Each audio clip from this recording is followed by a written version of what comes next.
even when you lost. There's always a hope. Rise and fight.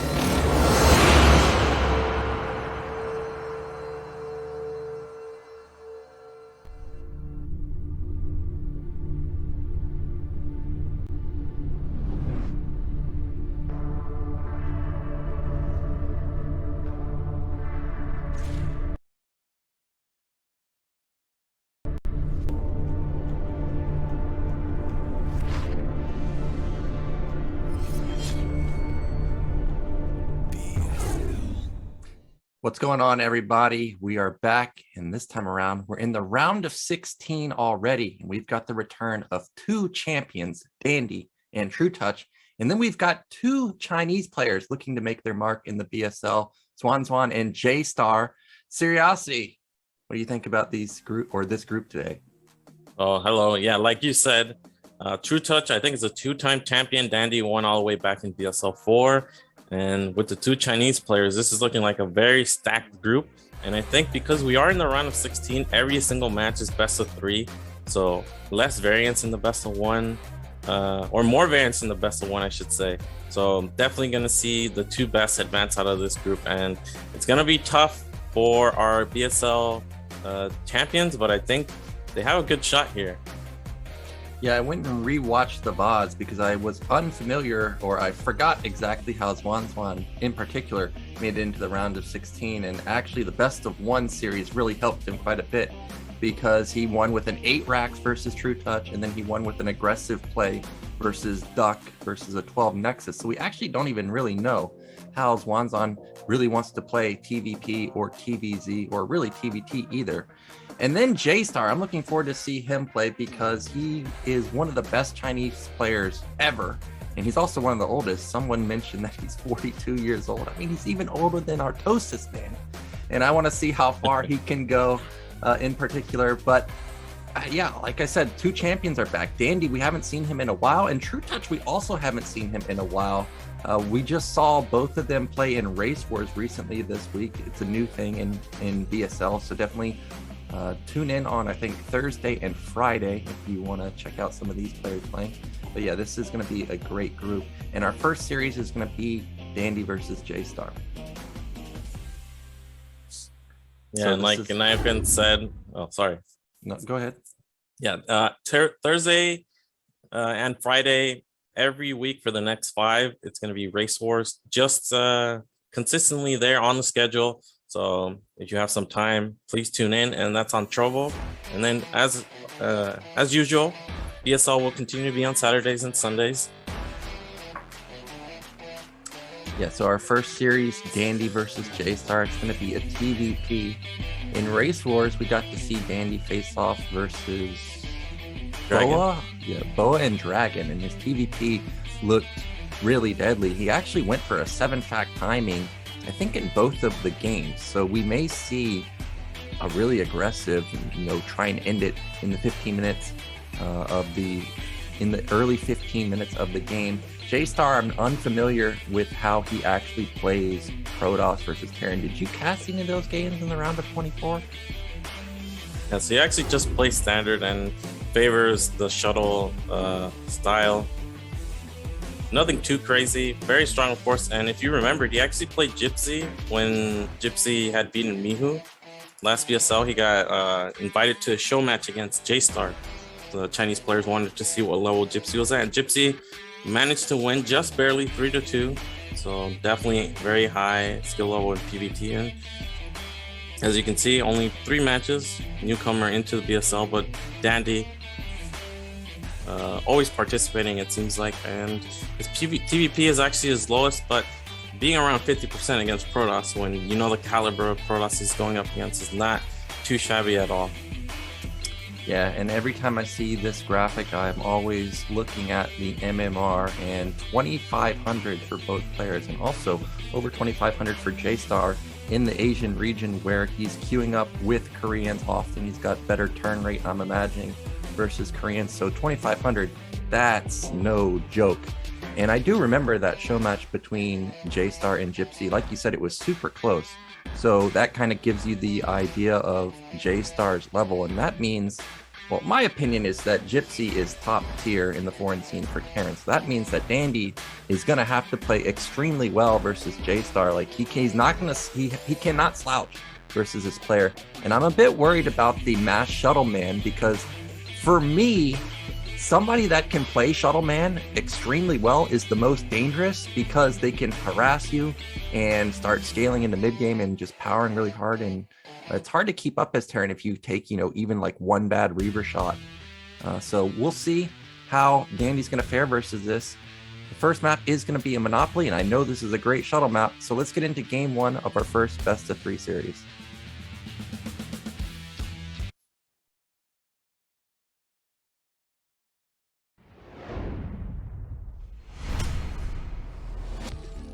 So in the top right, a Peruwian superstar, it is Dandy.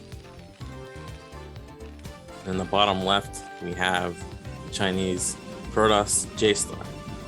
Now, Nyoken, I got a question for you. Yeah. Now that you're back in North America, I saw you were streaming. I saw you hit 2400 pretty easily. What are the differences in the ladder? How do you compare them?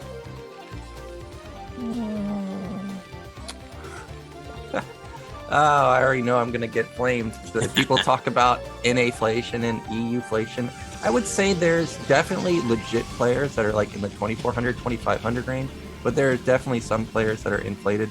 As far as strategies go, I think generally like there's nothing different between Koreans and foreigner players, but I'm sure everybody here watches Artosa's stream and cries about like the lag even in turn rate 16.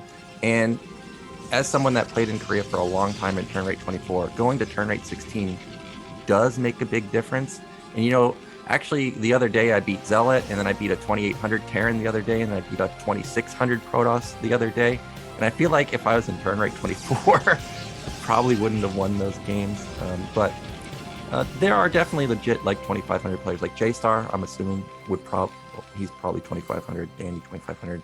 But I wouldn't say it's that inflated that much. But as far as this game, we've got a gasless expand from Dandy, and meanwhile JayStar not going for a greedy opener. I often see people go for 12 Nexus on this map. And if this is looking like any of the other games from Dandy we saw in Race Wars, he favored the Rax expand, and then he went usually into that 7 fact. So likes to set up that 7 fact with +1 timing and just really go with a lot of vultures reinforcing his initial attack. And JayStar here with the core, nothing too crazy in the early game. Not a lot of zealots are going to come out, maximum 1, I think.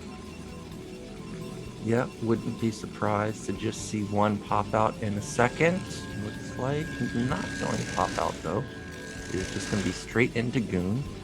And okay, I thought he was going to queue up range, but I'm looking at that game timer. It's a little bit too fast for that. Now Dandy getting the first scout allows him to get away with absolute murder here. He doesn't have to build a bunker for a long time. He only has a single Marine. I mean, this is the dream scenario to be going gasless versus something like this. And it's not like a proxy robo or anything. This is an absolutely amazing opener from Dandy. And JayStar's getting a little bit punished here because obviously Dandy's getting away with murder, but also JayStar didn't scout. So we don't even know if this Goonlet is going to go to mid-right. And JayStar has no idea that this is gasless anyways. Yeah, third pylon in the main there. And the thing is, like, against Rax expand, you really want to scout it as quickly as possible to determine what your follow-up is going to be. But he's going to get to Dandy's base really late. Really going to limit the options he has. And here's Dandy with the rescout. Going to try to get an eye on the Nexus timing. Yeah, this Goon is going to get here so late. He's not even going to know if this is gasless or 14 CC. Like, the CC is going to be completed already. Factory going down for Dandy. Now, common follow-up from the past couple years is going into that 2 fact. A lot of players go into that. Light comes to mind, Rush comes to mind.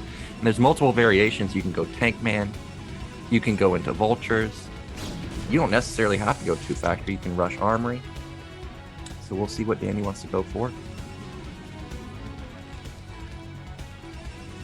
There's a goon range about to be done. Just the one factory. Oh, looks like there's a second factory. And yeah, the thing is, his goon range, usually you're able to abuse this bunker for a little bit, but Dandy's factory was actually pretty fast. So the window is going to have to attack this bunker without tanks is going to be really narrow. And of course, Dandy got full scouting information, so he could be as greedy as he wants. Yeah, I mean, this is literally okay. You gotta third SCV pulled off. I'm like, please, because I watched yesterday in KCM. I think it was Terror, not KCM, BSL Race Wars. I saw Terror lose his bunker, or was it Wolfix? I can't remember exactly. It was Terror against Dragon. Yeah, the bunker died, and I did not want to see that again. So nice timing there. Now, something to point out is Dandy's already rushed into his second gas. Like, it's already done. So this is extremely fast gas. That's kind of signaling to me that this is going to be heavy tank, maybe heavy factory into the 7th factory. Now, meanwhile, JayStar is going for a fast DT drop follow-up, and I think the eBay just started. Okay, it's halfway done. 4 SCVs. He needs another SCV. This is very tight there for Dandy. This tank won't have range. There's going to be a little dance here. I'm always nervous for Terran at this stage of the game. Yeah, look at this tank though. It's in. Okay, yeah, that's why you got to be careful. Remember, goons 2-shot a tank if they can get off 4 volleys each. And luckily, that tank survives. It's going to get repaired up instantly. And those goons took quite a lot of shots. So even something like 1 shot from siege mode could kill potentially multiple goons if he hits the right one. I didn't see the add-on spinning, so I don't even think he has siege mode. Now the DTs are already coming out, and this pressure I don't think is going to signal to Dandy that anything like this could be coming already, so he may actually be in trouble. Yeah, he has the eBay, but not a single turret has gone up, and he doesn't have scan. He has very little anti-air, only the 4 Marines. He does have an armory, so he can make those Goliaths, but those turrets need to be going down now. Yeah, and okay, there's a good turret. You know, there's always there's some players that always make turret ring like me, and then there's some players I would say more like Terror that build turrets near their buildings, like near their main, like you see at the gas, and versus DT drop. That's exactly what you want, because there's so many games where I have a turret ring, I'm like, haha, shuttle, you got to run away. And then he unloads DTs and runs into my main. I have no detection. Now you got to have actual defense here, Seriosity. That turret's going to instantly die. That's an insane repair. Is he really going to save it? Oh man, just barely gets taken out, and now the lack of detection is really going to hurt Dandy. These DTs are going to have free reign here. It's going to be very hard for him to set up any turrets. This is a lot of lost minerals, a lot of lost income. He's got to be careful because there's another turret there near the ramp. He really has to slow crawl these turrets so they can defend everything. But this is exactly what JayStar was looking for. He's going to make up that economic deficit. Oh, that turret's so close. That's okay. It does complete. He will pick off one of the DTs, and this is obviously one way you nullify a 14cc or gasless opener. That DT has racked up 6 kills on his own. I didn't see an academy anywhere either, so scan is nowhere near completion. Yeah, not even at the nat. So this is just pure turrets. There it is. It just starts, and this is a nightmare for Dandy because this could be Arbiter follow-up. It could be anything. He kind of just is in the dark. And look at this observer. Spots there's no defense at the natural. This could be busted, and without scans and with only a single turret, if this dies, this one DT can flat out win the game. It looks like he's going in with the DT. There's only 1 turret, but Dragoons will make easy work of that. It looks like the DT is a little bit exposed there. Nice pullback there from JayStar. Oh, 1 hit away. And now there's no detection here at the natural. This is a feels bad moment for Dandy. He had an amazing opener, and then it all goes down the drain with a single DT drop. A single DT in the natural is going to kill this turret. Still no scans. Everything is a disaster for Dandy right now. He's done a good job to keep his SCV count relatively high. It's still 42 to 49. That's manageable, but his econ has been shut down a long time. And meanwhile, behind this, JayStar actually not going in to Arbiter play. He's getting speed. He's getting +1 weapon. So it could be Gateway Man with that shuttle play that you were talking about. Yeah, and this is going to be very strong following this up. You do economic damage, and then you have the Reaver follow up to do even more. It's one scan that's gone, so that means Dandy's only going to be on the one scan for now. And he's going into a 5-fact. And going into a 5-fact when you're ahead economically is a really good follow-up. But when you take in this much damage, it can be very risky for Terran to do this. And there's Reaver already, so perfect for JayStar. The only thing is, I think he lost his lone observer with... okay, looks like he has one on the left side. He's really got to spot Dandy's army movement here.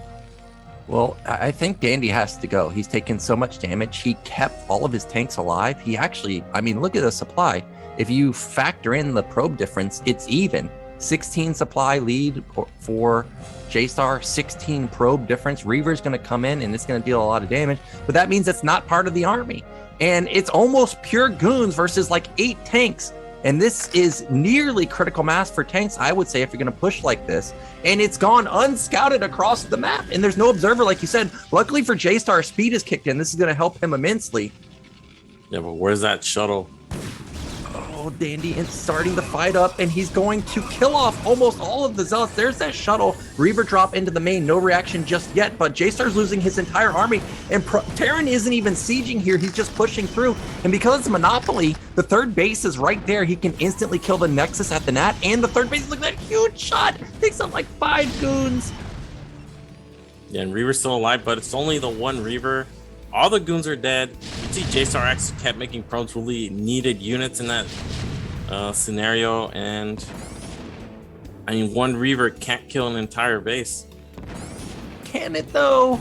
Yeah, it can't. If it was two, he could pop all those depots, and that would severely supply. Oh, those SCVs almost took them down. DT's gonna try and save the day, and so far they've done a good job. Eliminate 3 or 2 of the tanks. And is he going? A scout! Oh, he's triggering him. He's triggering his inner mini, trying to save the day with a handful of scouts, but turrets are already up. Yeah, and Dandy has an army. This isn't like Mini going up against a 4-fact. He can easily make turrets and Goliaths. Reaver finally goes down, and Dandy, I mean, his position outside the natural is fantastic. He still has the majority of his tanks. I think now he's sieging down the third.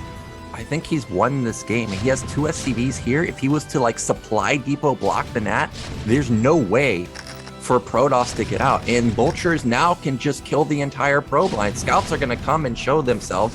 And whenever Terran sees this, he knows Protoss is desperate. And with no way to get out of his base, this is an amazing turnaround from Dandy. I think he's going to take it. I think he even blocked off the natural now. There's the first depot. Starting to depots. One Zealot trying to get up and close into the tanks. That's really good. Where are the Vultures? Andy, where are your Vultures? Where are they going to top left? Look at them. They're all the way at top left on the mini-map, but these are Terran units hitting that O button. Don't even need the support of the Vultures. 4 or 5 tanks just eliminate the entire ground army of JayStar, and there it is. There's the GG. What happened in that game, Seriosity? I thought JayStar had it. The lack of scouting, you need that Reaver to slow the push. And the Goon Reaver in combination will really slow down the Terran push. And then he would have, instead of making more probes, probably just added, I don't know, like 5 more gateways. But that Observer being out of position really just cost him the game there, because he didn't see the push till I was at his natural. That's already basically game over there. Yeah, and you pointed it out as soon as the Observer died. You said it. You're like, okay, well, Protoss doesn't have any vision anymore. I was mostly surprised to see the Reaver play. I mean, Reaver's super expensive. You already committed to DTs, which is expensive on its own, and you had a Stargate behind it. Like, those are really high-tech units. I guess JayStar didn't account for the fact that Dandy had such killer econ with the gasless expand, and it really backfired there, with Reaver being out of position. And JayStar, I have to say, kind of let a game slip through his hands. And you can't let games slip through your hands versus players like Dandy. They will capitalize, and that's exactly what happened. And that means that it's going to now be 1-0 lead for Dandy, and now it's going to be JayStar's pick. And of course, we've got to start thinking about the map availability in the BSL map pool. We've got Metaverse, Butter, Goodnight, Revolver. If you're a Protoss here, what map are you picking? I think probably, well, Metaverse is good, but I don't think most players are comfortable with that map quite yet. Ascension is really nice.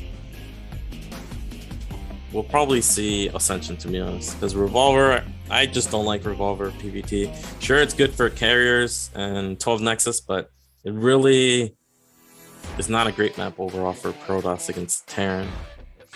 Yeah, I agree that it's probably going to be Ascension.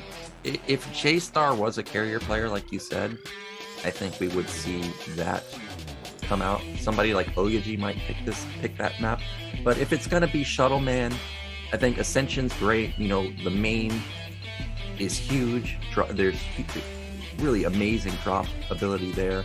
We could see Metaverse. I mean, Metaverse is kind of hard to deal with as Terran because of all the terrain issues, but it's such an uncommon map. It's not in the ladder. I'm feeling we're not going to see that. So I agree that most likely it's going to be Ascension. And actually in the Gypsy series that you already referenced, Ascension was in that map pool. So I'm sure JayStar has a lot of experience on that map because I remember that game in particular. It was quite close. Well, and then he's showing he's really strong. Oh, it's What? actually gonna be Goodnight. All right, well, let's get into game 2. It's going to be Goodnight, PvP, Dandy versus JayStar.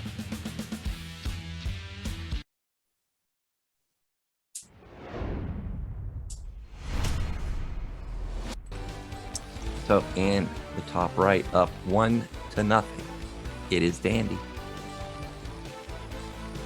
In the bottom right, got JayStar. What do you think about this map? Well, I like it. I think it's fine Terran versus Zerg. I think it's fine Terran versus Protoss. I know Gypsy hates this map. He's like, get it out of the map pool, man. I hate this map. But I think it's perfectly fine. There's a lot of high ground that Terran can use to their advantage, like to take a third base or take a fourth base even. I think it's perfectly fine. Now, in this map in particular, I often face 12 Nexus. As far as Protoss goes, do you like this map? I think it's against Zerg, it's terrible, but against Terran, I think it's a very nice map. Not the best map ever. You do have some features on the map as Protoss you don't enjoy too much, like all these ramps you have to fight up. It looks like we have Gateway here, slightly closer to the ramp. Maybe could see some Zealots this time around. You do like that the third is a mineral only against Terran, because you know it forces them to take that instead of a farther base with a third gas. That can mean carriers are a little bit stronger. Terran is going to be limited on gas, and the fact that the terrain has some benefit for carriers. It's not entirely in favor of carriers like a map like Metaverse or even Eclipse, but it's not terrible for carriers either. So there's some things you enjoy as Protoss on this map. Now, I wanted to ask you this. There's been a resurgence of carriers lately, like within the past few months. You know, it was Arbiters like a year ago, then it turned into Shuttle Man with mini style recently, and now it's back to carriers. What do you think the reason that we're seeing carriers so often these days is? Well, carriers specifically, I think it's highly dependent on the map. Like, of course, you can go carrier on any map in any scenario, but on certain maps, carriers are very strong. You can think about all the terrain features that will make ground units dumb, and how that'll affect the Goliaths fighting against carriers, and the fact that carriers, if there's a main that's sort of close to the middle, and then Terran has to go all the way back into their base, like Ascension, it can be very difficult to deal with that. And Danny's going to do the same thing. He's going to go Rax, man. One difference here is JayStar is actually scouting earlier, and he's going to put on some Zealot pressure.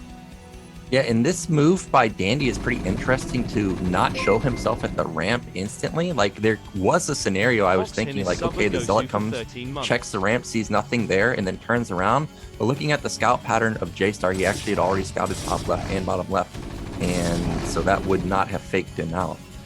But SCV comes in, gets a glimpse of exactly what's going on, even spots a second Zealot, and that's going to kind of tip off that this Nexus is quite late, and actually the Command Center is even going to be slightly faster than the Nexus. I'm surprised to actually see range come out from JayStar.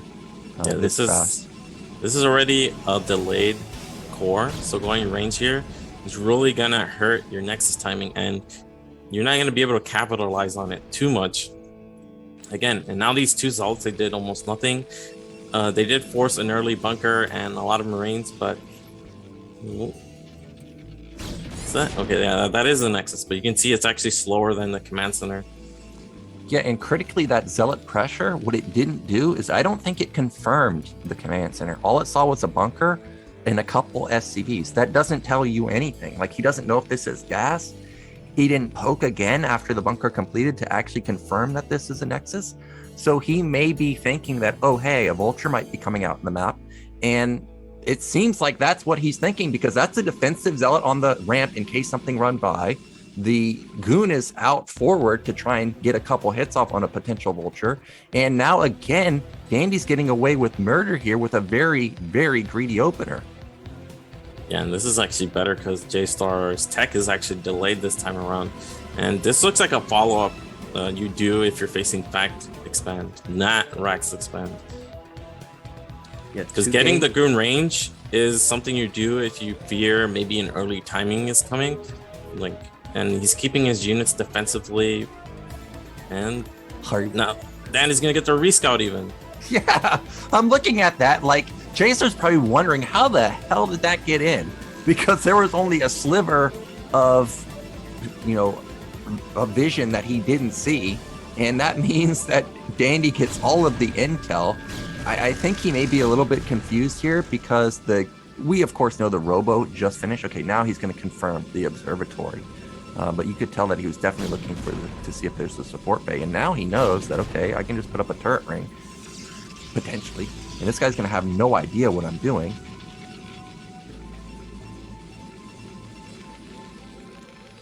Oh, there's the eBay. And there's a pretty darn fast armory. It's almost done. So this was something like a 515 armory. So he's not only going to have a lot of tanks, he's also going to have very strong +1 potential timing. Yeah, and Dandy really likes to go into a 6 or 7 fact off 2 base. Especially when you have an economic advantage. It can be very hard for protoss to combat a kind of timing like that. It's like there's +1, and again, he's able to get away with not getting siege, going directly into 2 fact. So if this is going to be a timing, his tank count is going to be substantial. Yeah, and JayStar just now getting to Dandy's main. Like, he didn't poke with the Goons at all. He's going to see that it's 2 fact, but everything looks pretty normal. It doesn't look like this was gasless. It looks like this was just a standard 12 gas expand opening. He didn't even check the mineral patches to see how much Dandy mined there. Oh my goodness, a third factory, and this is off of just 4 Marines, 3 tanks.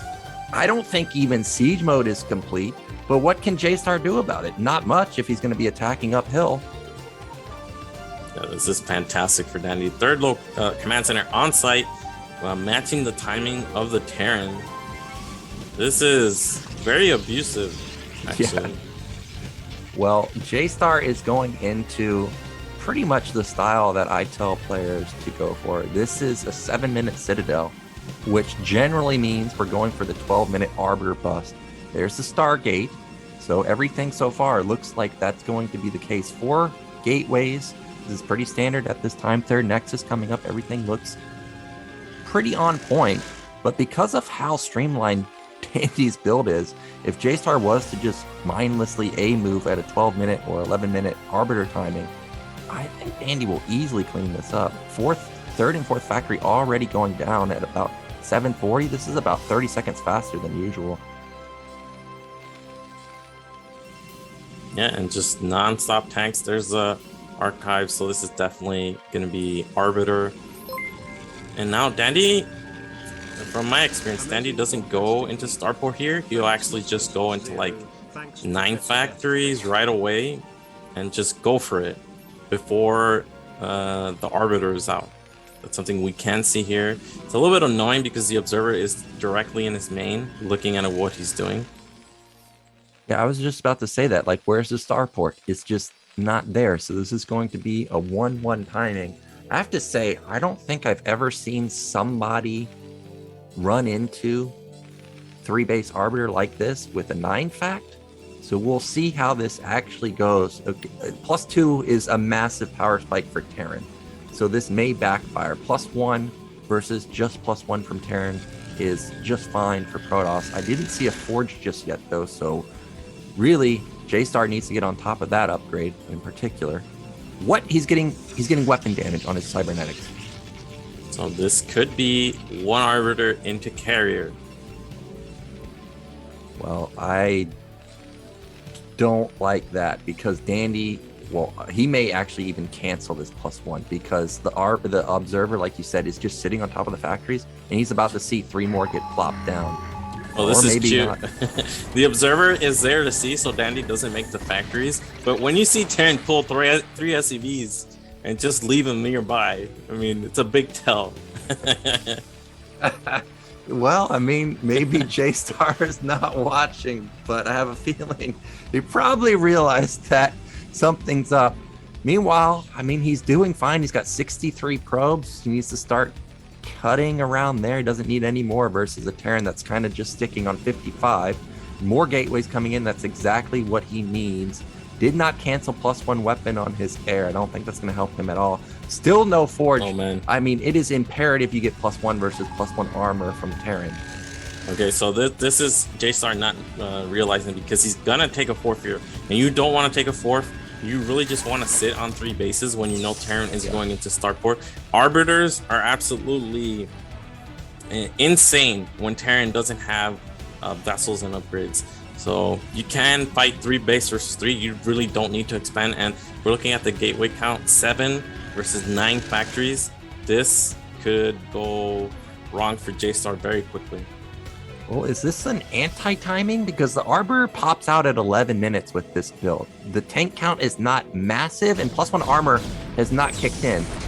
With all that said, though, Dandy's even in supply, and generally Terran wins that fight. Now, this is an anti-timing for JayStar, because JayStar's engaging before the Arbiter pops out, but actually the Zealots get on top of the tanks. Where are the Vultures? Look at that focus fire from Dandy, though, not shooting his own tanks. That's perfect, but still, JayStar has a decent trade there, wipes out about half of the tanks, and 3 of them are extremely low.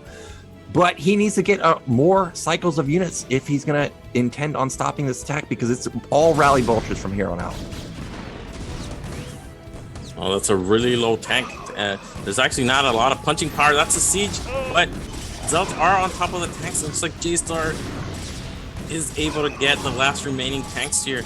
Look, that one tank was at like 3 HP. All the tanks are dead.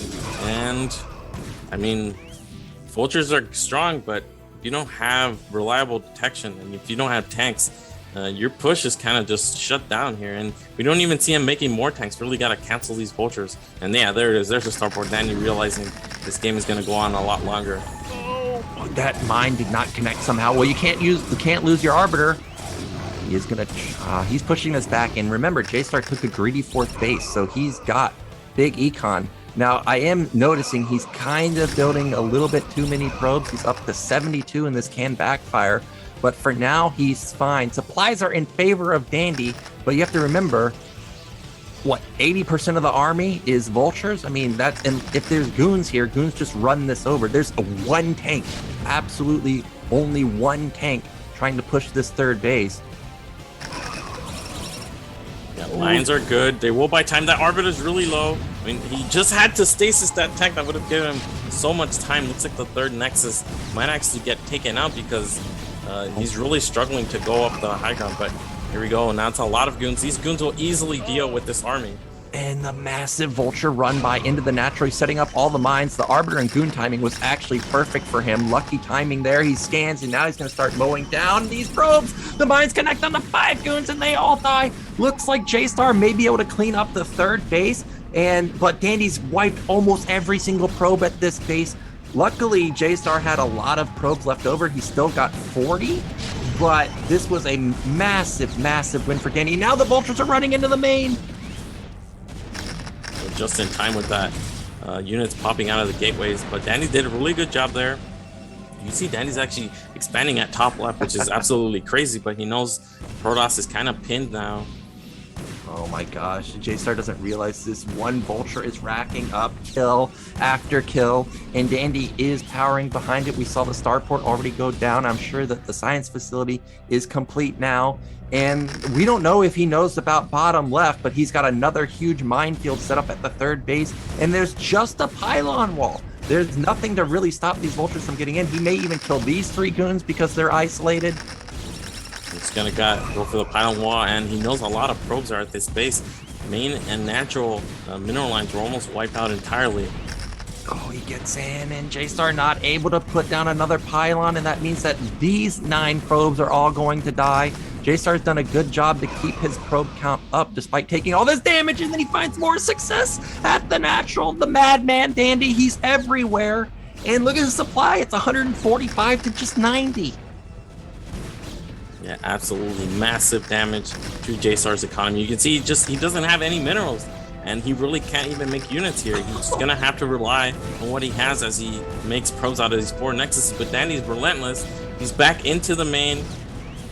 I mean, this is just so much damage.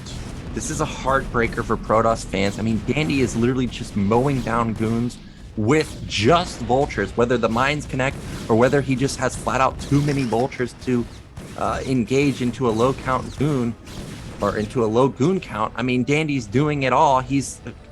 There's only 25 probes, and I think at least half of them are at the natural. If he can find bottom left, JayStar would be down in the teens of his probe count.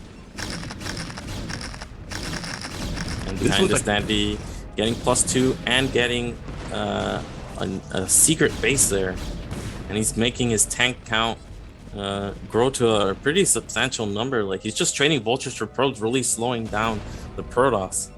You know what I'm noticing? Even though we've only seen Vultures, look at Dandy's gas count. It's pretty darn low. So I have a feeling once we go to his rally point, yeah, we're going to see Tank Man. And there it is. Now, this is what I was waiting for JayStar to do. Is there's been so much harassment with the Vultures. Go recall this guy. Unfortunately for him, I was thinking that about 4 minutes ago, and now he's going to recall into a massive Terran army. Or maybe not. All the units are out of position. There's no mines. He gets through a big recall, and he gets on top of the production. He's even on top of the armory. But I think it's just too little too late. Yeah, Dandy coming. Oh my! There's no Zealots, unfortunately. It's just Dragoons and 1 Archon, and yeah, this is why you need a better composition on your recalls. They just die to 1 siege tank volley. That was a big explosion of the blue goo, and supplies have plummeted for JayStar. Dandy has almost doubled the supply. It's 170 to 90. I see red dots at bottom middle. I think those are mines. I don't think those are Vultures over there. Yeah. But Dandy, he is on the brink of taking this game and taking this series. He's taking top middle. It's going to be 5 base Terran versus just 4 base Protoss. No, there's 1 Arbiter. It will have enough for a stasis, but this is such a massive army here. And the upgrade situation is 2-1, and I think Protoss only has weapons 1, if that. Oh, there's a stasis, but it hits 1 vessel and like 3 Vultures, and he needed to hit all of the tanks. JayStar's army is just pitiful. The Vultures probably can win this battle on their own. And Dandy, he's on the march. You can see he's reinforcing from his rally point. He could just go for the main, but it looks like he knows bottom middle is where most of the econ is, so of course he's going to focus on that. Goodbye goons, goodbye zealots, and I think we're going to see JayStar tap out any moment now. He just doesn't have anything, and the tank count is massive, and there it is. Dandy, he rolls over JayStar easily, 2-0. Yeah, impressive. I mean, and this is considering his first attack got absolutely smashed, right? He lost all but 1 tank, but just with the reinforcement Vultures and laying in mines, he really pulled JayStar apart in that game. Yeah, when the first attack happened, I'm like, man, this doesn't line up with your +1.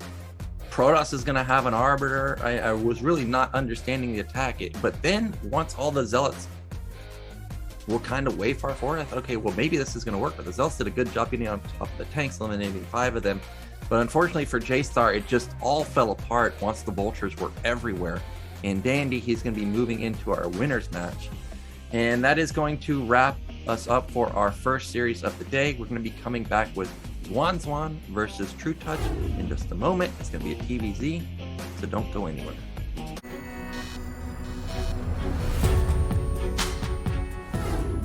Welcome back, guys. Dandy has moved on into the winners match, and that means JayStar is waiting in the losers match. And we've got another Chinese trying to make his way into the winners match. It's going to be Zwanzwan going up against the hero of BSL, trutaCz. We already saw those two match off in the round of 24, if I remember correctly, and Terran ended up winning with an 8 racks and then followed up with a mech timing. So apparently this guy has all types of play, and I'm very excited to see what he's going to pull out versus our Polish superstar. It's going to be interesting because I thought in that second game, trutaCz was in a fantastic position, but just took bad fights and he ended up getting overwhelmed by the Goliath count. But I definitely feel like based on just that game, trutaCz should have a really good chance here.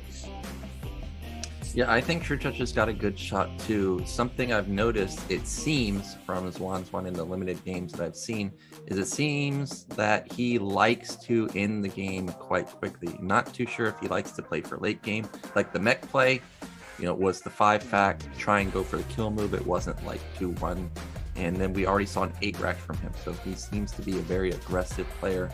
And with that said, I would like to see trutaCz maybe open up with 9 pool or 12 pool that will shut down 8 barracks, and it kind of will give him the pace of the game. And since it is game 1, he could set the tone. So I'm hoping to see something like that, not just straight 12 hatch play.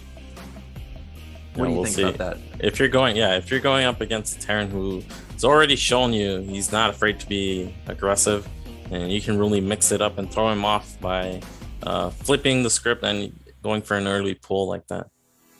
Yeah, and actually Zerg players, at least the ones I play on the ladder, more often they're mixing in lurker play. They're not necessarily always going for mutas, and if you can get a 12 pool off into deny vision, not only is a 12 pool gas faster by like 30 seconds, it also prevents them from getting intel on what the tech is. It all of a sudden turns into like a ZVP scenario where Terran has no idea what you're doing.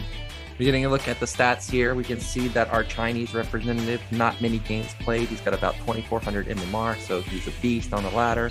No games versus Terran just yet, but 100% win rate versus Zerg and protoss. And then, of course, the legend himself. What does that say? Does that say 81% win rate versus Zerg? I mean, that's an absurd rating. And look at his protoss win rate. We always talk about, okay, this guy's got a 50% win rate versus protoss. That's pretty good because he's facing DeWalt and Bonnet and them. This guy's got 75% versus those players. Yeah, absolutely insane considering. And his ZVT, which is based on this screen, his worst, 60%. Fantastic. Yeah, I also agree. I think from my experience playing versus trutaCz, I think it is his worst not because he's bad at it, but when you watch him play ZVZ, his Zerg or his muta control, impeccable. You think of top tier muta control, he's probably at the top. If he's not, it's, there's only 2 others. It's Eon, Zerg, or Z. Like, he's way up there. And then ZVP, I mean, he's a beast. Look at the stats. It's just crazy. So I think it's his weakest, but it's not because it's weak at all. It's just that when your other matchups are that good, it's hard to be good also at ZVT. Now, from my experience versus trutaCz, he tends to play pretty standard. In the olden days, like when Circuit Breakers was a map, he would then generally just play 3 hatch muta into lurkers. It wasn't anything Eon Zerg-esque, like he didn't have like the killer instinct where he's like low econ all in on you. But I know he has the potential to go for that, but I expect to just see a standard game from him. Yeah, and if I recall, ZVZ is definitely his best. He beat Zeke 3-0 in BSL 12 third place match, and that's no small feat. Very strong ZVP. as ZVZ and very strong ZVP as well. But ZBT, since 2-hatch Muta became meta, I think trutaCz just displays phenomenal mutalist control and really is abusive in that stage of the game. And looks like we're ready. It's going to be Monopoly. First game between trutaCz and, oh, forgot the name. Zwanzwan. Zwanzwan.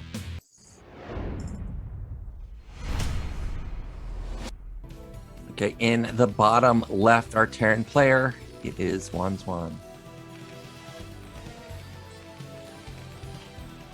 In the mid right, we have trutaCz.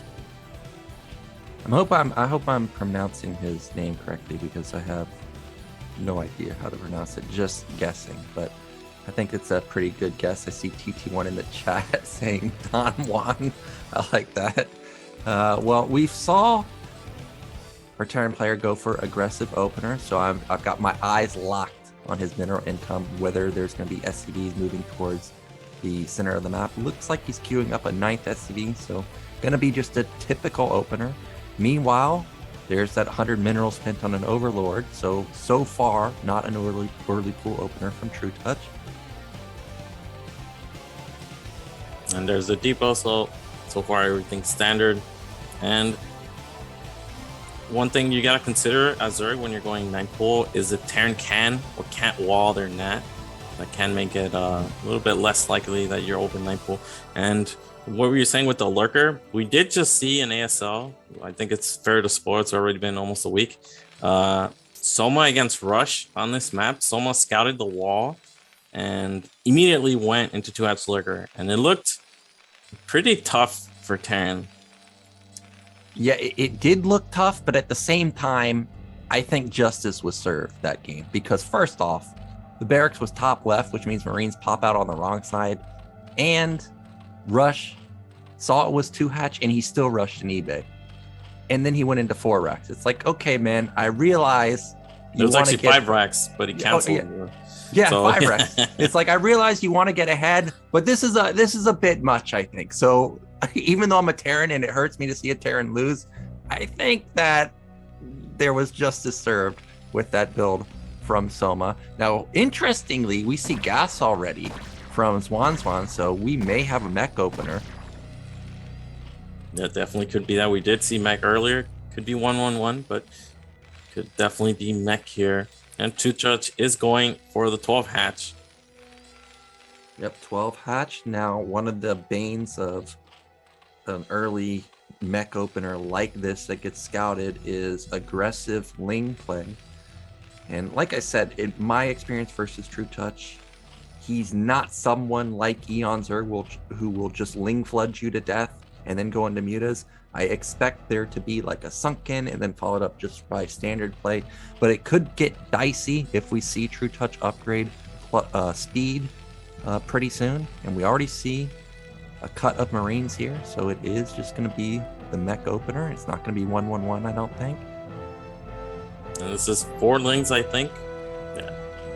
4 Lings, then just drones. And very important for Terran to keep this SCV as live for as long as possible.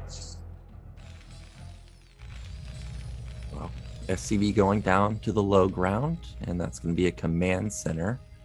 And I really don't see any Sim City to help him there, at least just yet. So there's the sunken colony as expected, and still no speed for trutaCz. Still, this is pretty much exactly what I was expecting from trutaCz. Now, hopefully, I hope we see a Hydra Den, because Hydra Den, whether it's Lurker or whether it's Hydras just in general, actually does a really good job versus Mech. It's hard to counter because Terran ends up skipping Academy for a long time, and a lot of Terrans don't get mines either. But not going to be the case. We are just going to see the Spire opener. There's the armory add-on on this factory. Is this going to be for speed? Or is he going to go straight Goliath here? I think it has to be range. I mean, it could be anything, I guess. He's building more vultures. But because the armory is so fast, I think it's going to be range so you can have it in time for the Mutalist. That's going to be a hatchery, create a little bit of a Sim City.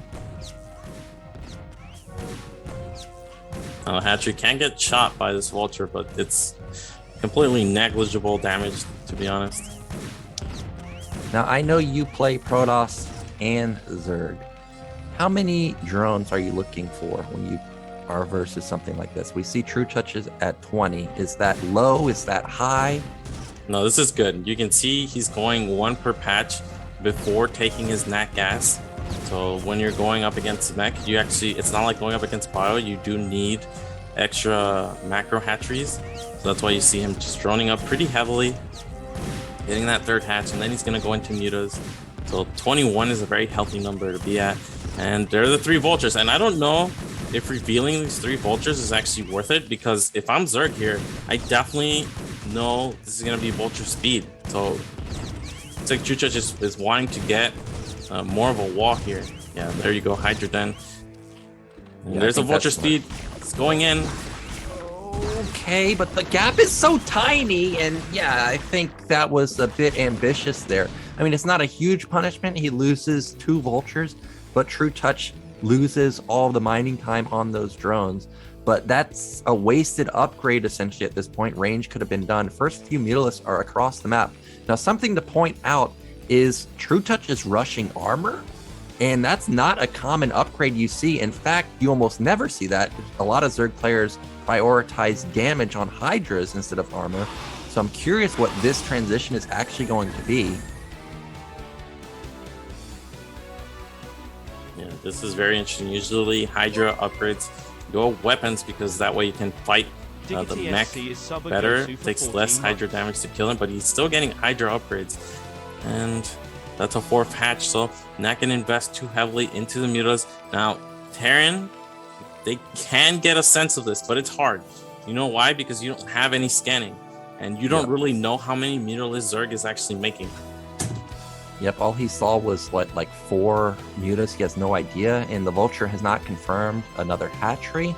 And as he pointed out, because of the lack of scans, for now, Terran's focusing on Goliath, but I can tell you, if he scanned the main and saw there was a macro hatch already there with another macro hatch at the natural like that, he would be spamming the heck out of tanks, because this can only be Hydra Man coming at him. And for now, the unit count is really down in the dumps for Zwanzwan. If this is like 12 Hydras coming out of all these eggs, I think he could literally just move across the map and take this game. His +1's going to kick in also.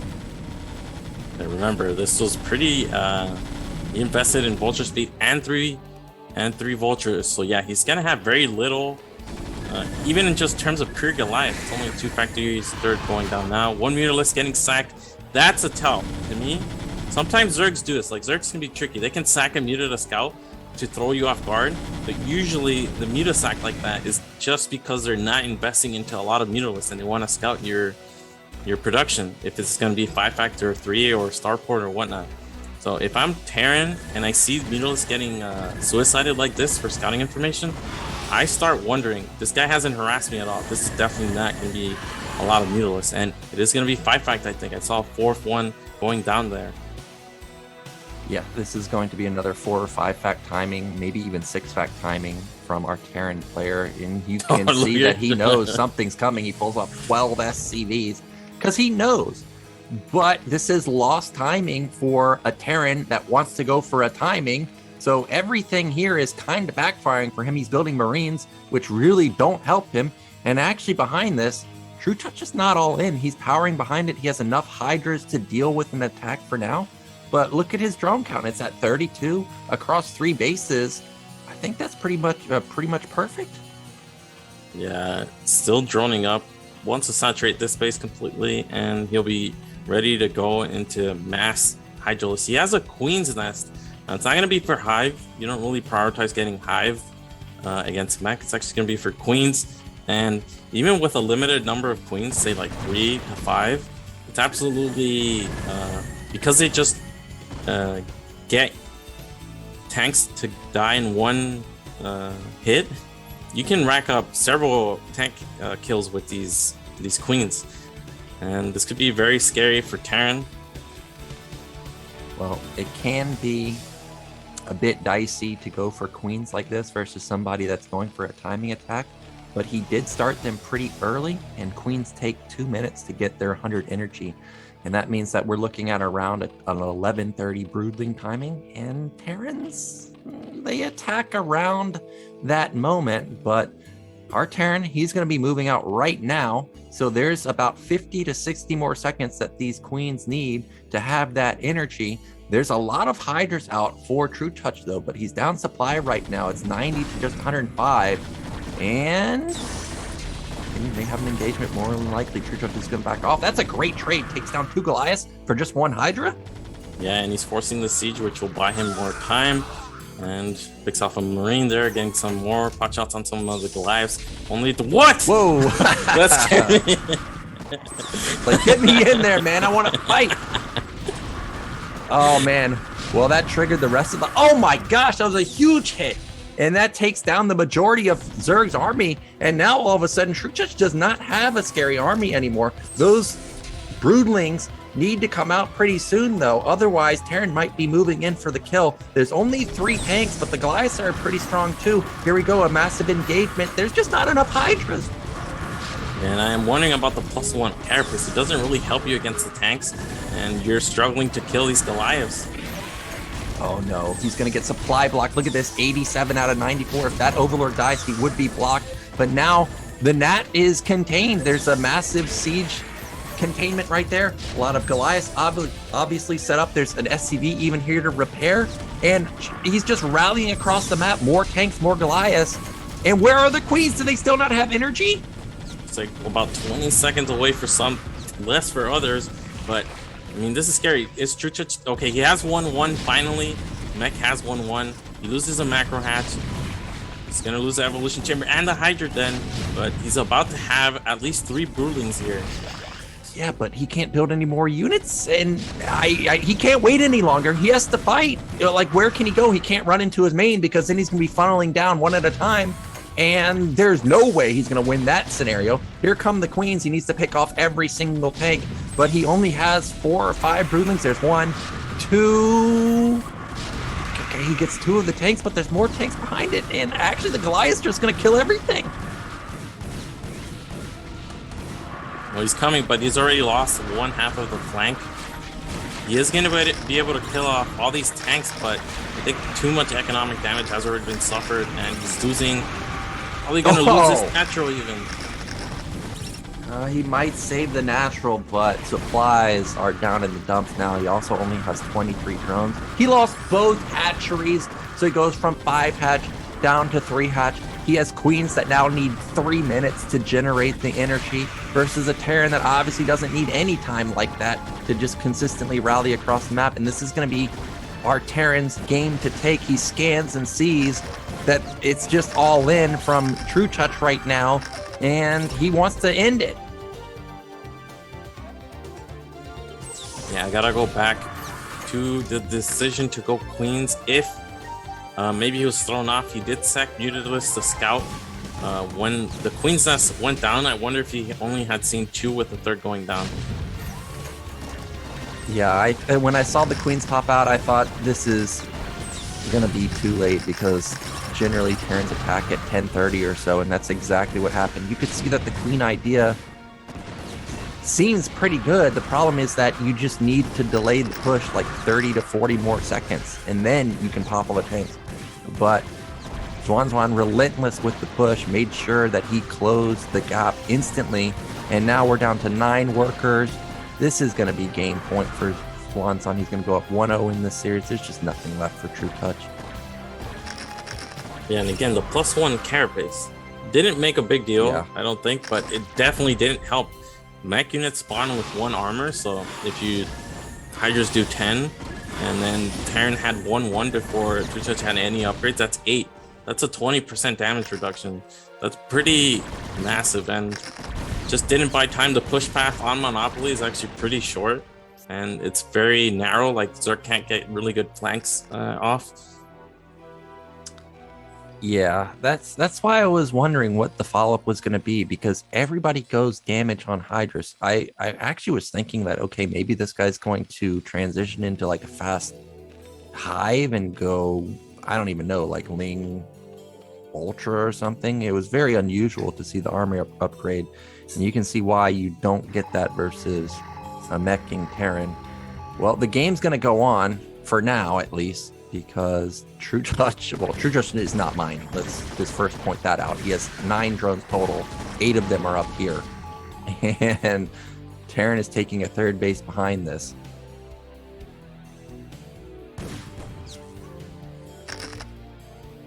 Well, somehow Zerg is still able to produce from 3 hatcheries with 8 drones. Just Zerg things, man. Just Zerg things. He even has 4 hatcheries. He does have the queens, but I mean he has an army because it's like 30 supply in queens and hydras. Oh no, he doesn't have any vision. Well, he's about to have maybe 20 supply in hydras. Goodbye. Goodbye. Oh.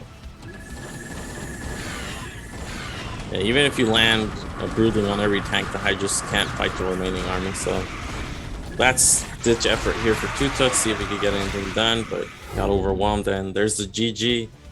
Yep, GG coming out from trutaCz, and the queen idea was nice, but like I said, you have to buy more time than that. And I thought when he got the initial engagement versus the Goliath, I thought he might actually buy the time, but Zwanzwan not swayed by that move right there. And I think when those hydras moved in and bled off, you know, those 2 hydras that kind of boosted in, maybe it gave him a little bit more confidence that he could bust through, because those are 2 free kills. Actually, he had a big hit right after there too. With the got like 5 hydras with the big volley. And do you actually know why that happens when the units move in like hyperspeed? Yes, so it's like when, I'm sure everybody's seen it with zealots, where the zealots just, you know, speed through really quickly. And it's like when they get on top of each other, they both like want to move to the side, but they like collide with each other. So to make up for that, Blizzard did something where they just speed off into that direction. And it seems like that's what happened. And those hydras just went into their death. Well, we got to see a repeat, really, of the trutaCz series from round of 24, because it's basically the same move. And if I was Zwanzwan here winning with the same attack 2 games in a row, I wouldn't even blame him to go for it again, because it seems like trutaCz doesn't have the answer for this timing.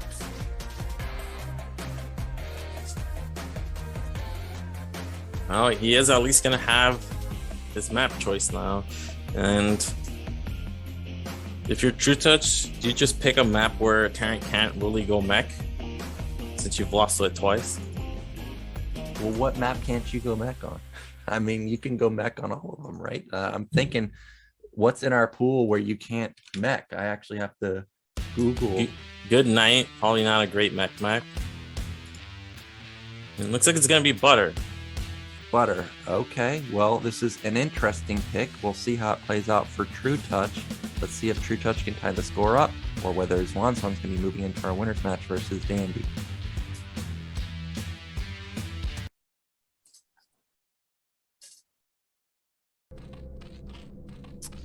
Okay, in the top right position are Zerg hopeful. It is trutaCz.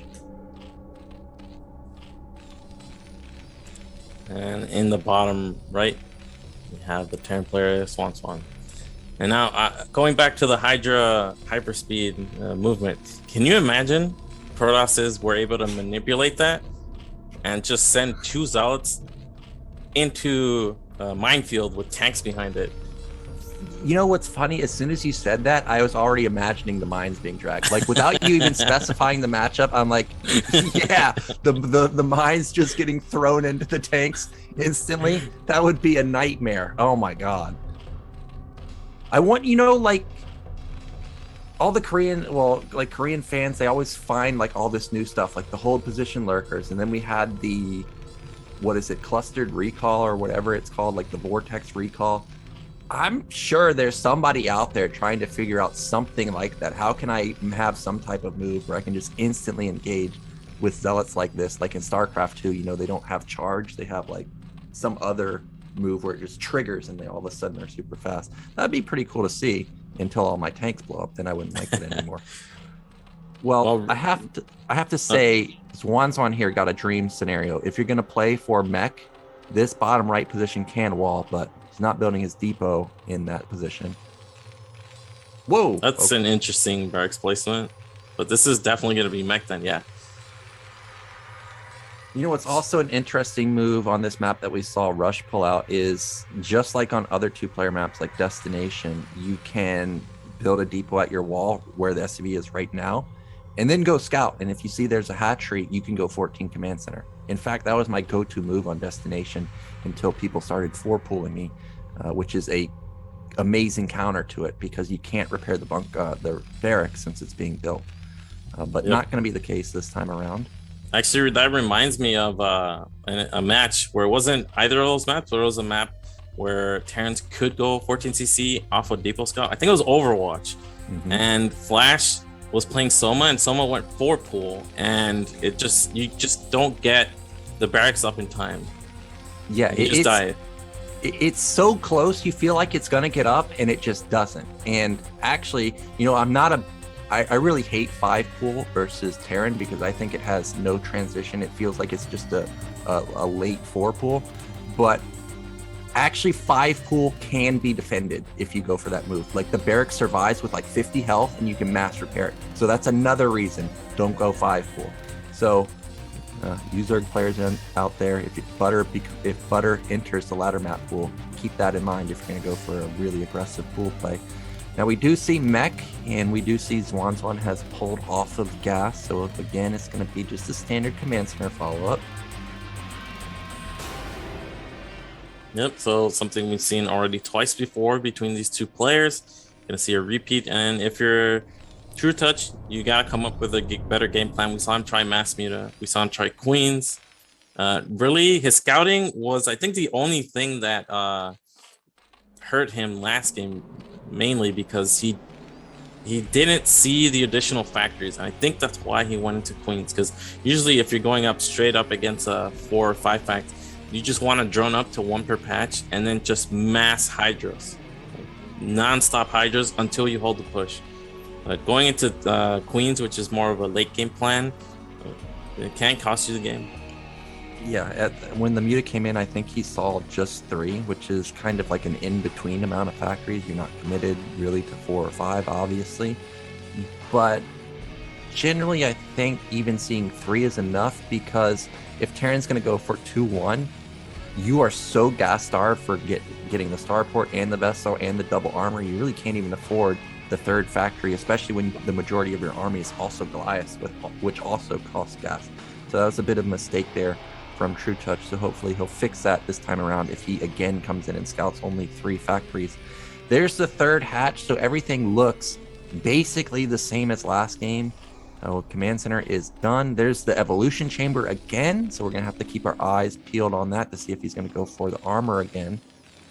Now, one thing you could do against Mech, it's actually gonna be speed again, and against this you can't do it. But when you see straight up Mech going into Goliath, Zergs can go 4 hatch with the 4 hatch at their 3rd before making a single Muta risk. But here we see he's going into Vulture speed, and trutaCz is responding the same way with the wall. He's using the evolution chamber and the Hydra Den just to limit the area the Vultures can move in. This isn't as strong of a wall as it was on Monopoly, though. I feel like the Vultures can't get behind the middle line. This time around, though, it's not plus. Oh, it is speed. Okay, so it's same thing again. I thought it was actually Goliath range. But we do see a deviation this time. trutaCz is going for weapon. The Vultures get in here, kill 2 drones, and now he's just going to be sitting behind the mineral line. No, he's going to try and move in here. Good drone drill right there to prevent the Vultures from getting in, but they still might get in regardless because that Sunken is just barely out of range. Luckily, the Mutas pop out and will save the day, but he already lost 3 or 4 drones, Seriosity. Catastrophic. And I was looking at that evolution chamber, I'm like, maybe maybe that's not the best position for it, and definitely wasn't. Vulture just ran right in, and now, I mean, if you're trutaCz here, I think you just don't make Mutas. Yeah, he's just droning up, and like I said, probably gonna take that 3rd base with his 4th hatch. And now he could do what he did last game, which is just to go Hydra. Okay, so he's doing the same thing he did last game. Unfortunately, he lost maybe like 3 to 4 drones. Yeah, this is going to be even more painful for him this time around. Luckily, he's got +1 weapon, basically matching the +1 weapon of Terran. So I think he needs to instantly start +2. And if Terran goes for the same timing as he did last game with 1-1, he may actually have +2 weapon completed by then. But for now, he needs to build drones ASAP and really get that econ going. Even thinking about putting down a 5th hatch. Yep, there it is. And for now, he's going to be getting away with minimal defense. He only has 4 mutas. Whoa, I'm noticing Zwanzwan never took his nat gas.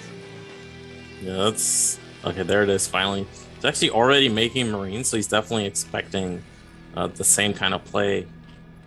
And trutaCz already at that 30 drone number, so that means once that third is set up, he's going to have 1 per patch, basically.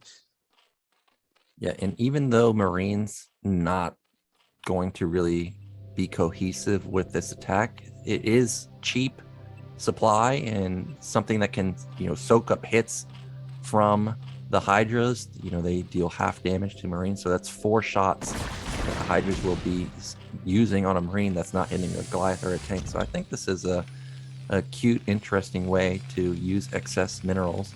+1 armor has just now started, and we do see the first tank out, and we know Zwanzwan likes to go out with like 3 or 4 tanks, so the attack is coming pretty soon.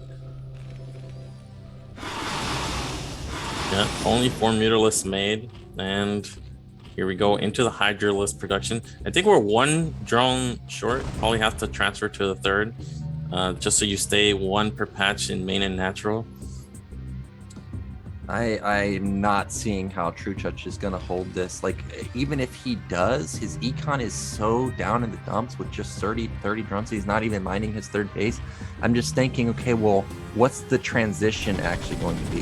It seems to be it's going to be Queens again, but we saw that that's just not in time. I'm paying close attention to his gas right now, and he just spent 400 gas, which means it's probably Queens in production. And I feel like, again, this is not going to be in time, because once they pop, they need 2 minutes of energy being built up, which puts us at, again, around 11:30. And I wouldn't even be surprised to see Zwanzwan moving out right now, really. Armor is halfway done, and it takes a bit of time to get across the map. Now, I want to mention something. When you're going up against, whether it's 4-fact with tanks or 5-fact pure Goliath, you actually don't want to over drone. So 30, 32 is optimal drone saturation. The problem is trutaCz hasn't transferred any into his 3rd. So he's oversaturated in main, in natural, and even a couple drones difference is actually pretty impactful, considering you want to be at 1 per patch. And that being said, going for Queens again, I feel like he just doesn't have the time like we saw last game. Butter, rush distances are longer, and for the initial engagement, Terran is going to be going up a high ground. But again, Terran's about to go, and Queens are only at 70 energy or something like that. We do have +1 this time. I wonder if +2 is on the way. Almost complete. So this could be pretty impactful. But here's the Terran move out already marching across the map.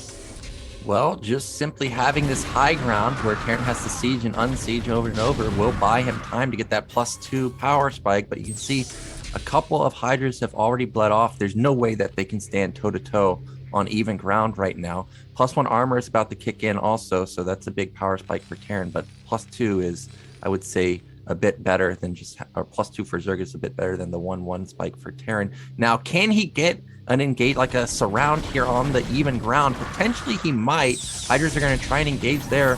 Nope, they are going to back off, but this is a nice move. Going for a backstab, catching rallied tanks and vultures. This is one way to actually kind of make it very awkward for the Terran player. Yeah, and the Queens, in the meantime, are just gathering energy here.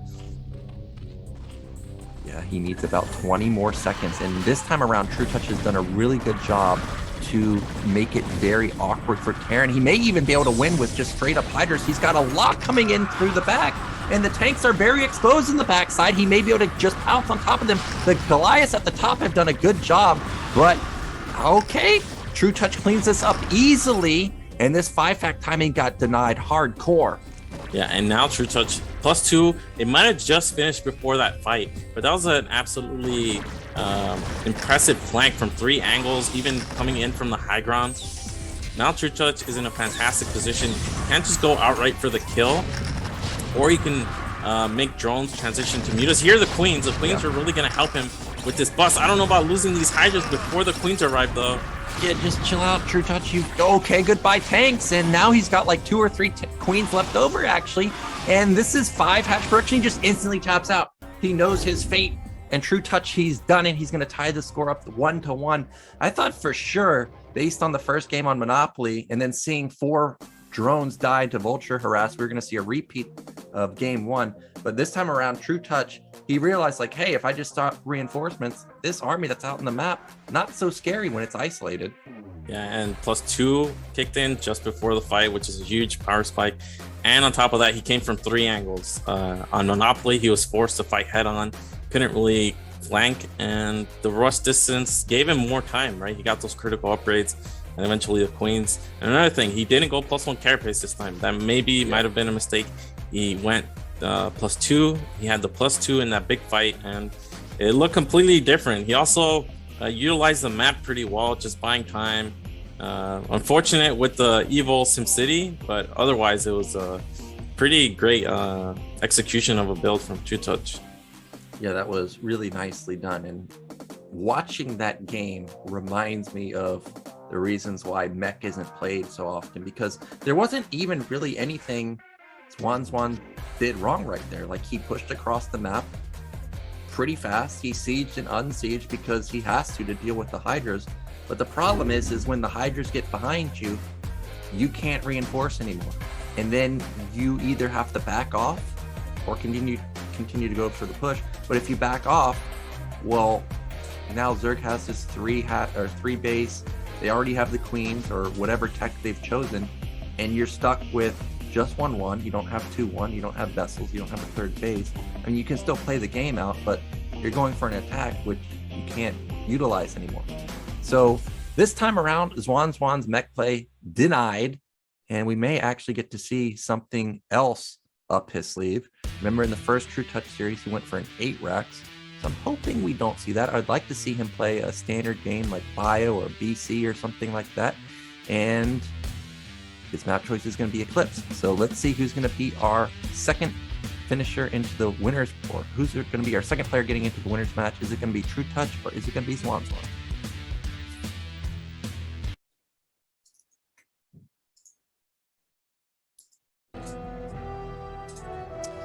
Okay, in the top right position, our Zerg player, it is trutaCz. And the bottom left, our Terran, Zwanzwan. What do you think about this map for Mech? You know, a lot of players don't play Mech on here, but I'm a big fan of Mech on any map that you can split. And Eclipse, it can be split. So if you can split a 2-player map, I feel like Terran actually, I don't want to say can't lose, but it's hard to lose because of how powerful tanks and vultures are. Now, going straight Mech, not a big fan of straight Mech because players have gotten so good versus it, but something like a Mech switch, that could be very strong. And if he does want to go for Mech, he does have ability to wall this position. Again, Zwanzwan getting great spawns. That's a gas trick from trutaCz. So early pull, or no, just scouting. And yeah, I agree with you. I actually seen a lot of Terrans going to mech switch. It's not as common as just bio and vessels, but I've seen Terrans mix it up, and going into mech switch on this map looks actually pretty powerful because there's not that many bases. They all have gas, and if you just control 2 areas, you have access to 4 bases. And then as Terran, you only really have to deny the top left base from Zerg. Yeah, what does make Mech a little bit hard on this map to play is because there's 2 bases on the bottom right corner of the map, right? So if you're defending the top left and denying top left, like you're taking the 4th base at top left and then denying the top left 5th base, well, Zerg can still take the bottom 2 right bases, and it's still going to be 6 base versus 4 for you. So if you do move over there, then all of a sudden you become kind of a bit overextended. And that's one way that Eclipse can be hard to play Mech. But in general, if you're somebody that can lay mines very well, like Terror, if you have good repositioning, I think this is a good map to play Mech on. Now, again, we are going to see Mech because we, again, see another early gas timing. And again, just a standard 12-hatch opener from trutaCz. Well, we are seeing this racks placement, and I think it's good. I think it's something, if you're facing an early pool, just having the racks nearby where you can make a bunker and just feel secure and don't. It's kind of like not going for the wall, but making the barracks very close to the command center. And there's the pool finally done. Well, this lair timing a little bit later than the other games. I think it's because he went for that extra drone. But still a pretty standard lair timing. So again, we'll just wait and see if he wants to put down the Spire or Hydrogen. I, of course, would love to see Hydrogen simply because it is good versus Mech if it goes unscouted. And you've pointed out that a lot of Terrans do skip the Academy. And we haven't seen the Zwanzwan open mines in any game. If you're just going to open speed, well, from my experience, speed doesn't help you versus lurkers. Like, whether you have speed or not, you still can't see them. So I would like to see Hydrogen, but knowing trutaCz, probably not going to see it. There's the command center follow-up, and it just seems like this is just going to be a repeat from the past two games we already saw. I wonder if this is going to be 3-hatch before Spire from trutaCz, you know, like that 2.5 hatch. No, it looks like he can't afford it with the creep commonly. But looks like he's just going to repeat what he's been doing. It worked out for him last game. Eclipse. I mean, Terran doesn't have to go up 2 high grounds if they want to do the push, and it's not as close as Monopoly, so it's probably closer in feel to Butter. Well, there's the 3rd hatch for the Sim City. We saw the 2nd factory going down. We see 100 gas just got spent. Exact same build from Zwanzwan, no deviation at all. Armory timing's exactly the same. I don't see any deviation from trutaCz. I mean, he slammed it last time, but I'm hoping we see Zwanzwan transition into like 2-1, because I remember Flash saying like the 5-fact timing is just dead, I think is what he said. It just doesn't work anymore. So hopefully he doesn't go for that again, because it seems like trutaCz found the answer with the backstab. Well, and you got to remember, he got significant economic damage the last game, and despite that, still got smashed. So you can imagine if trutaCz takes no damage, how much easier it'll be for him to hold in. Again, full wall. This time it's not going to be a Vulture slipping by. Yeah, there's no way these Vultures can do any damage at all. I think his best case scenario is to just damage the hatchery. Maybe when larvas pop. Okay, is he really going to try? I don't even know if Hydras can fit through there. Like, look at that. He can't even get out. Maybe kill the egg. Like, maybe he should have been targeting the egg the entire time, right? Well, I mean, Zwanzwan might kill it for him. Now, this is what I was talking about. Maybe he can pick off the larva as it pops out on the hatchery. That can be annoying, because, you know, larva is a limited resource. Once it's gone, it's gone. Like, it doesn't come back. So he gets, I would say, a tiny bit of damage there. And again, just the 4 Mutalisk, and this time the Vultures aren't dead, so they can actually be annoying here. Trying to get that drone that's going to go to the 3rd base, so this can be a little bit of an optimization of his Vulture usage. I think the drones are stuck outside. What's going on here? Oh my gosh, are they really stuck? Wow. Oh no. No, I think one of them got back. But these Vultures, the fact that they can kill the larva on the side of the hatchery means that the mutas have to babysit this area. And that means that there's going to be no damage done to the main or natural. Like, imagine if the mutas weren't there right now. He could have picked off 2 drones. He may even get this drone. It snuck by. Nope, Vulture didn't see it. Oh, is he going to get it? How annoying is that? Yeah, that's like 25 seconds later. Your expansion's going to be in, and it's just going to be another timing. Yeah, I guess he has really perfected this play, and he's just going to go for it again. We saw trutaCz kind of abuse the immobility and the lack of ability to reinforce with his Hydra last game. He's gotten his 5th hatch denied, but remember last game he lost like 4 drones and he still held it. So I think this is a better scenario than it was last game. However, mutas have done absolutely no damage at all, and he only has 4 of them. Yep, not utilizing them to scout either, so I feel like trutaCz is just expecting the exact same build. Well, Goliaths get out into the center of the map, and I'm not sure if those vultures have mines or anything, but there's only 4 Hydras.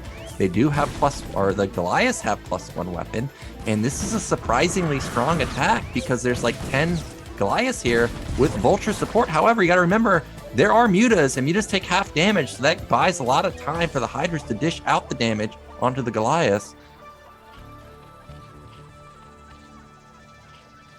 Well, it looks like he's just gonna retreat here, which is wise. You know, Zerg is macroing out of a lot of hatcheries here. Don't want to overextend your first group of units, and I think it worked. It forced a lot of units and 1 creep. I just think he should pull back here. Vulture going to the 3rd base. I like this scout. Check the drone saturation if there are any. Try to spot unit movement. Yeah, this was a win for our Chinese Terran, and now he's going to see that, okay, you're not even droning this position, so he knows that this is going to be obviously heavy committal with low econ into the Hydras. I'm actually surprised to see that the Queen's Nest is already done, but it's even later than last game. I think last game the Queens started at 8:30 or 8:40. This time around they started at 9 minutes, so it's 20 seconds later this time. So trutaCz is going to have to do an even better job trying to stall the push. Yeah, and this time he has less drones as well. The 3rd doesn't have any at it. There are no tanks quite yet, but we know it's going to be double add-on, and it's going to go for a timing off 3. Again, no drones there. This is huge information to get as Terran.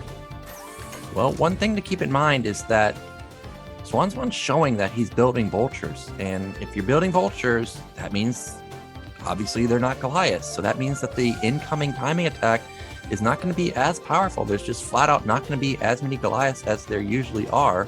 Something to think about. Now in Zwanzwan's base, is that triple add-on? It looks like it's 5 fact, more than 4 fact that we saw in previous games. That's a turret. 6, yeah, but turret. 6 fact. 6 fact. So Zwanzwan really committing to this. And again, how amazing would lurkers be? There's still no comsat at all. Literally just 2 lurkers at each base would shut down this timing attack for several minutes simply because he has no way to detect it. Mine's now being set up. I'm not sure what Zwanzwan's actually waiting for. His +1 armor power spike is already kicked in. Well, and here we go. And well, +2 is actually a little bit late this time around. Queens are pretty close to 150 energy. Gosh, the Vulture's cutting off a couple of the Hydralists, and he's going to get some free kills there. He's going to get some free kills on the mutas. And trutaCz, he's going to try and defend this. He's not turning around to try and go for a backstab. And we already saw this play out on Monopoly. I feel like this is going to be another just unbreakable position that Terran's gotten into. Yeah, we have a few key differences. No bunker, additional factory, additional vultures, mines. The other games we didn't see mines, and the tanks are already at the front. Yeah, I'm sure Zwanzwan knows that, well, you must be banking up that energy because you should have more than this, and he's just going to push the issue. He wants to bust this before the Queens get the energy. trutaCz has a huge army in the back. If he loses the Hydra Den, though, he's not going to be able to produce any more Hydras, and there goes that Hydra Den. And now what does trutaCz do? He's going to attack, but those Queens do not have energy yet. Man, he just needs a few more seconds here. Oh, it's so close. Is it in time, though? There's 1 Broodling, 2 Broodlings, 3. Okay, he knocks down the majority of the tanks. And actually, he does deny this attack, but reinforcements are coming across the map. It looks like it is going to get eaten up by trutaCz. Actually, the drone count is fine, sitting at 31, and trutaCz does hold this. All right. In the end, he ended up losing Hydrogen, Evolution Chamber, and a hatchery.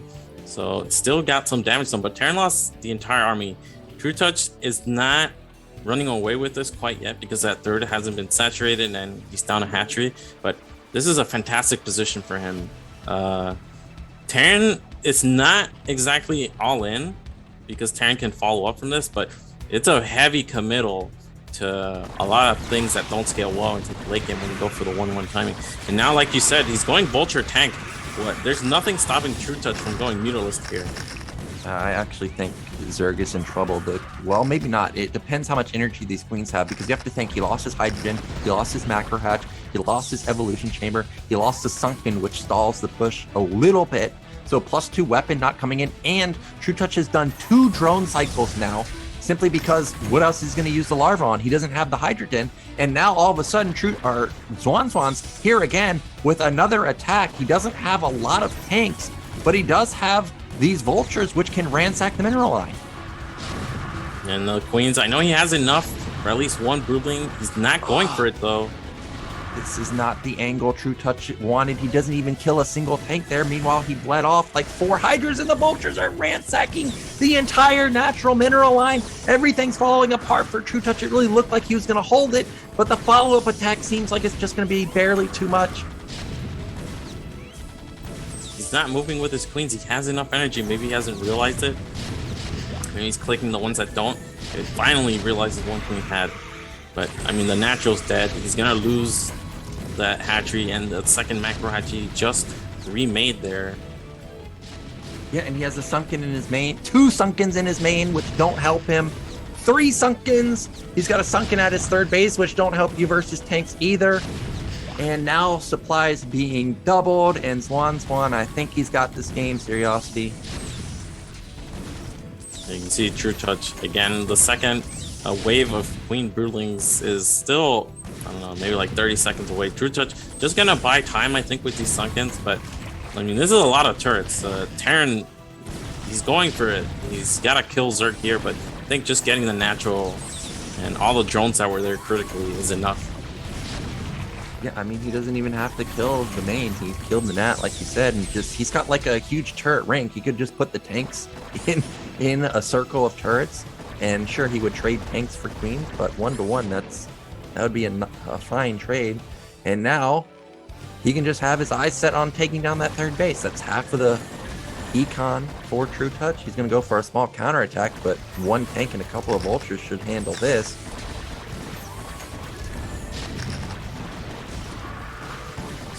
Yep, tank on the high ground there, and now looks like he's actually going to peel off and retreat. He's already killed a natural.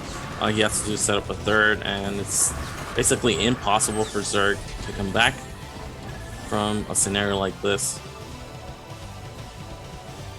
Yeah, this is unrecoverable. He's also supply blocked now. Sure, these queens can each pop a tank, but the supply just isn't there. The drone count isn't there. And Zwanzwan doesn't even necessarily have to attack this either. trutaCz is about to mine out his main, actually. Okay, well, I guess this is the best case scenario for trutaCz. All those queens have energy, and all of the army is out of position for Zwanzwan. It's coming in piecemeal. He picks off 1 tank, 2 tanks, 3 tanks. He might just wipe this whole army. No, too many tanks on the high grounds, I think. It's still a lot of hydras, but no more queen support, and yeah, I think that'll do it there. Yep, that will do it. Actually, not as many broodlings as I thought. I only saw 3 or 4 go off, but he had like 7 queens. Regardless, though, his econ was in shambles. I'm sure even if the game had went on, Zwanzwan would have taken it. So congratulations to him, and he's going to be one of our Chinese representatives making it into the winners match versus Dandy.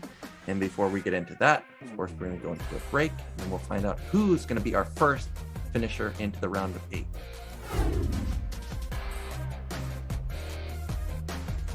We're back, guys, and we're about to get into our winners match. We saw Zwanzwan with some impeccable Mech TVZ, but now we're going to have a TVT, and it's going to be Dandy he's going to be facing off against. And we I haven't seen Dandy play TVT in a long time, and in fact, in previous BSLs, he played PVT. On the latter, a few years ago, Dandy played, I would say, Wraith, and had pretty good control, and then into Mass Factories. But I'm not too sure of his current playstyle. Usually when I see Dandy play TVT, it'll be in a South American tour where the final is always usually him versus Terror, and they usually go back and forth pretty evenly matched up. And he also mixes it up in this matchup. I've seen him go Goliath opener a lot, like just straight up Goliath, you know, like a 2-fact, but instead of making vultures, 2-fact Goliath, finding a timing there against Terror.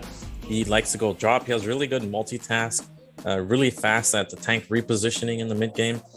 And I think it's actually for someone who didn't play TVT before remastered to be at this high a level in this matchup, because I think it's actually his strongest matchup, even stronger than his TVZ. So I think, I mean, he's really good at TVT. I think he actually should be favored here, although against a protoss, a terran that we have very little information on. We just know he likes to play aggressively, he likes Mech TVZ, but that doesn't really tell us anything about his other matchups. Yeah, I have no read on what this guy is going to pull out for TVT. It could be Vulture Man, could be Tank Goliath, could be Wraith play, could be Gasless or 14cc into 2-port Wraith. I am a bit surprised here you say you think TVT is his best matchup, because Dandy is very good at TVT from what I remember. But when I see him play Terran versus Zerg, I always remember his games versus Gory Niche on like some of the new BSL maps where they were testing it out. And he went like 7-0 or something versus Gory Niche. I mean, like, this guy just obliterated every Zerg that came at him. But I do remember him also playing Goliath play, like you said. There are sometimes, I remember in particular, I played him on Circuit Breakers, and I got Goliath drop. I didn't know who it was, but as soon as I saw Goliath drop, I'm like, okay, I'm just getting trolled, because this is like a 20-year-old build. But then I see this guy's actually transitioning out of it. He's actually macroing like a god, and I just get crushed. I'm like, okay, wait a minute, what's this? And I look it up, and it's Dandy. So this guy can pull out everything in TVT. Like you said, no read on Zwanzwan. I have a feeling we're not going to see Vulture Man. He strikes me as somebody like Tank Goliath. I don't really have a good reason why, other than I just have a feeling. And I wonder how that's going to play versus somebody like Dandy, who apparently has all types of builds. Yeah, the reason I say Dandy is better in TVT is because I feel like in TVZ, he's really strong at trutaCz Academy and just going into tech, getting a lot of units out, vessels quickly, and just going into late game. But I feel like other openers in TVZ, he just doesn't have, like, he's not like Terror. Terror will go 1-1-1, ARAX into 1-1-1, he even go Mech. Dandy doesn't have the repertoire in TVZ that he does in TVT. So that's why I feel like his TVT is just more solid. And if you look at the percentages, it's actually pretty close between those two. Oh, between Terror and Dandy? No, his TVZ versus TVT. TVT was 71, okay. TVZ was 67. So both really high. Okay. Well, our first map is going to be Eclipse, and this is a very, very punishing map if you lose control over really anywhere, whether it's your natural or the high ground. So let's see who's going to start off with a 1-0 lead in our winter series, Dandy versus Zwanzwan.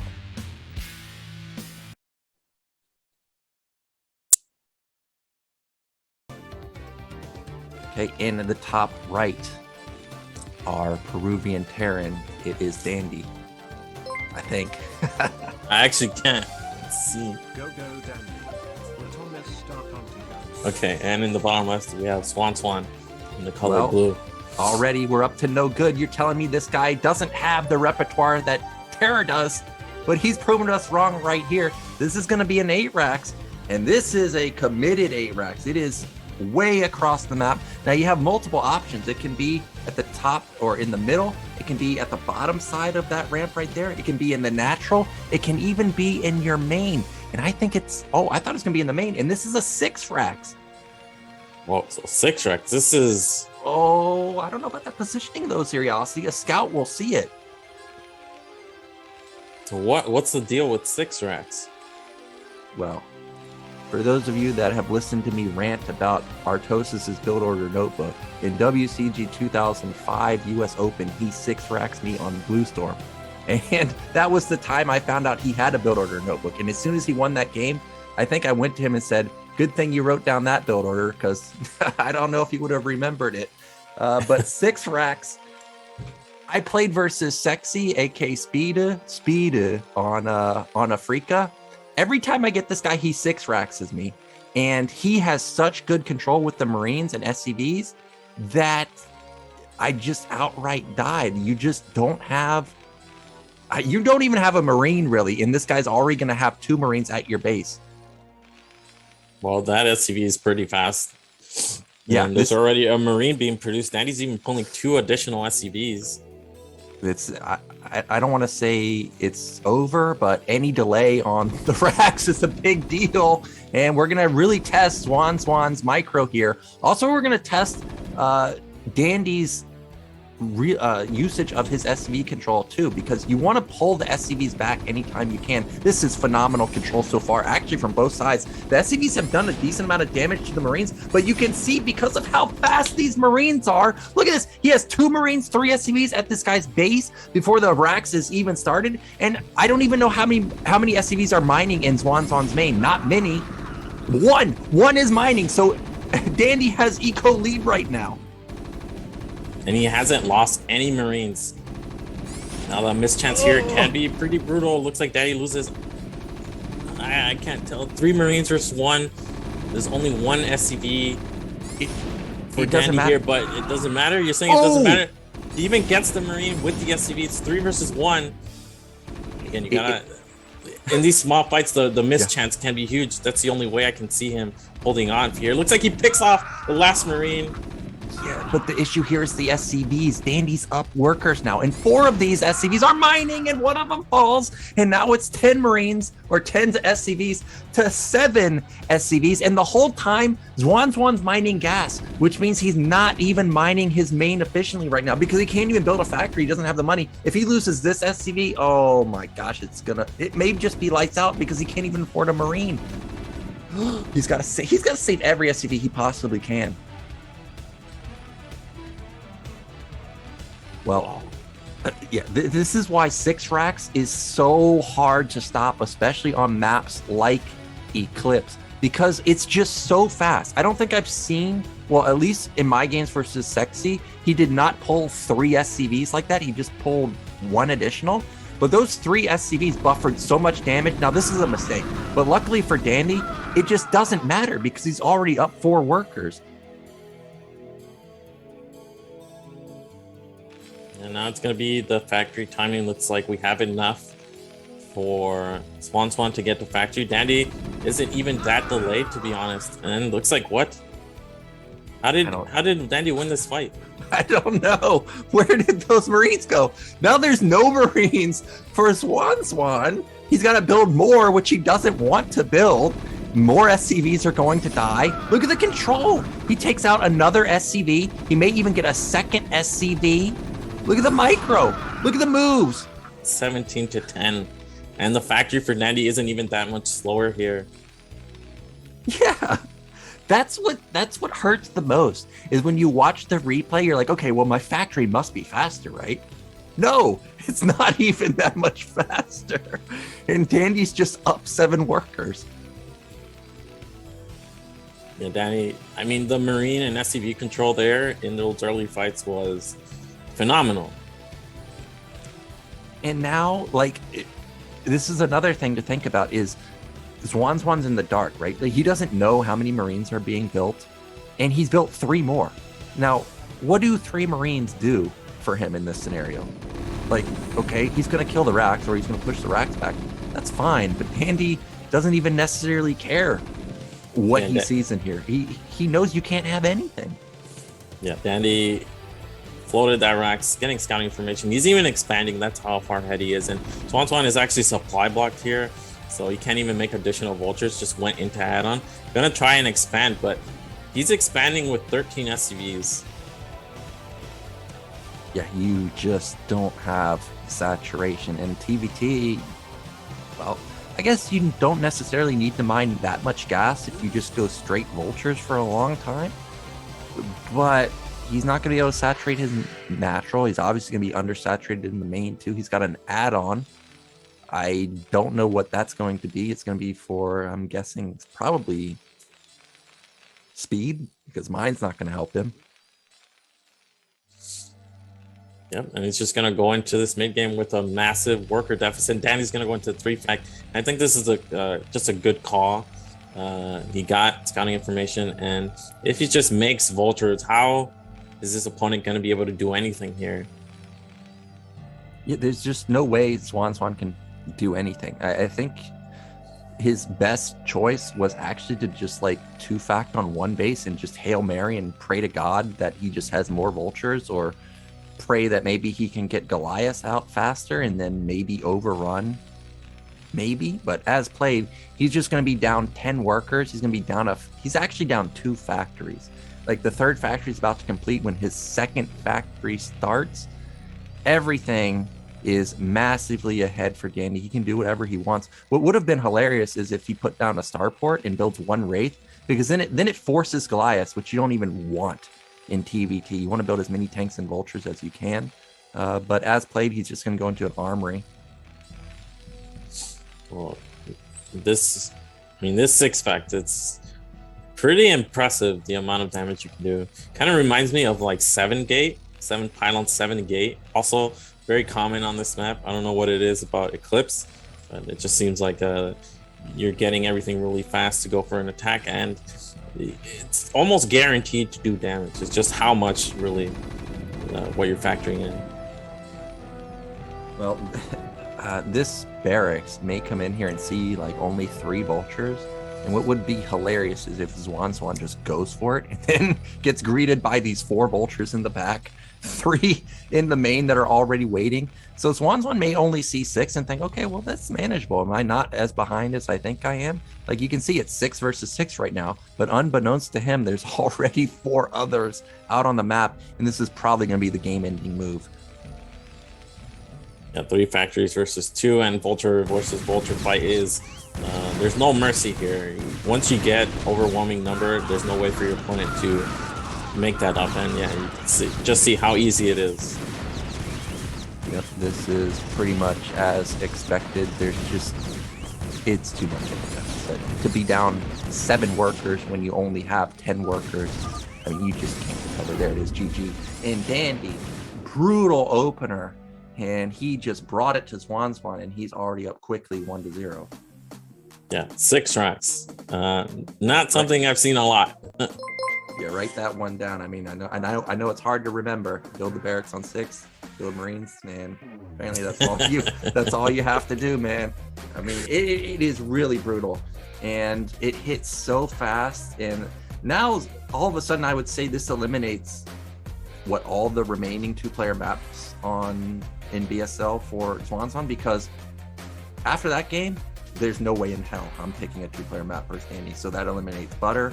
I would say it probably eliminates Monopoly too, because even though it's not 2-player, it's 3-player, which means he's going to find you quickly. So all of a sudden he's limited in choices down to what? Goodnight, Revolver, Metaverse. That's not going to get picked because that's a kind of a weird map. I think Zwanzwan kind of is obligated to pick one of those 2 maps now.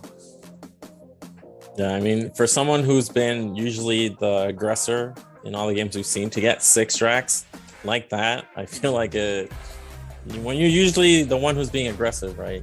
You don't expect to get cheesed.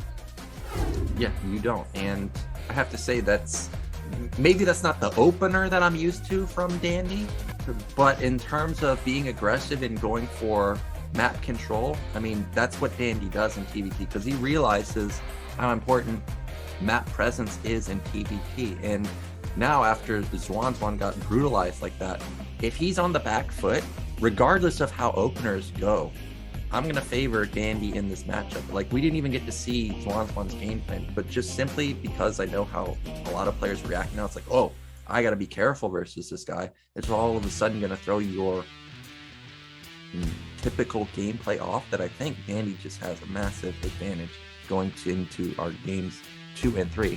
And there it is, good night. I felt like this had to be the map choice. So let's get into it. Dandy up 1-0, one game away from making it into the round of 8.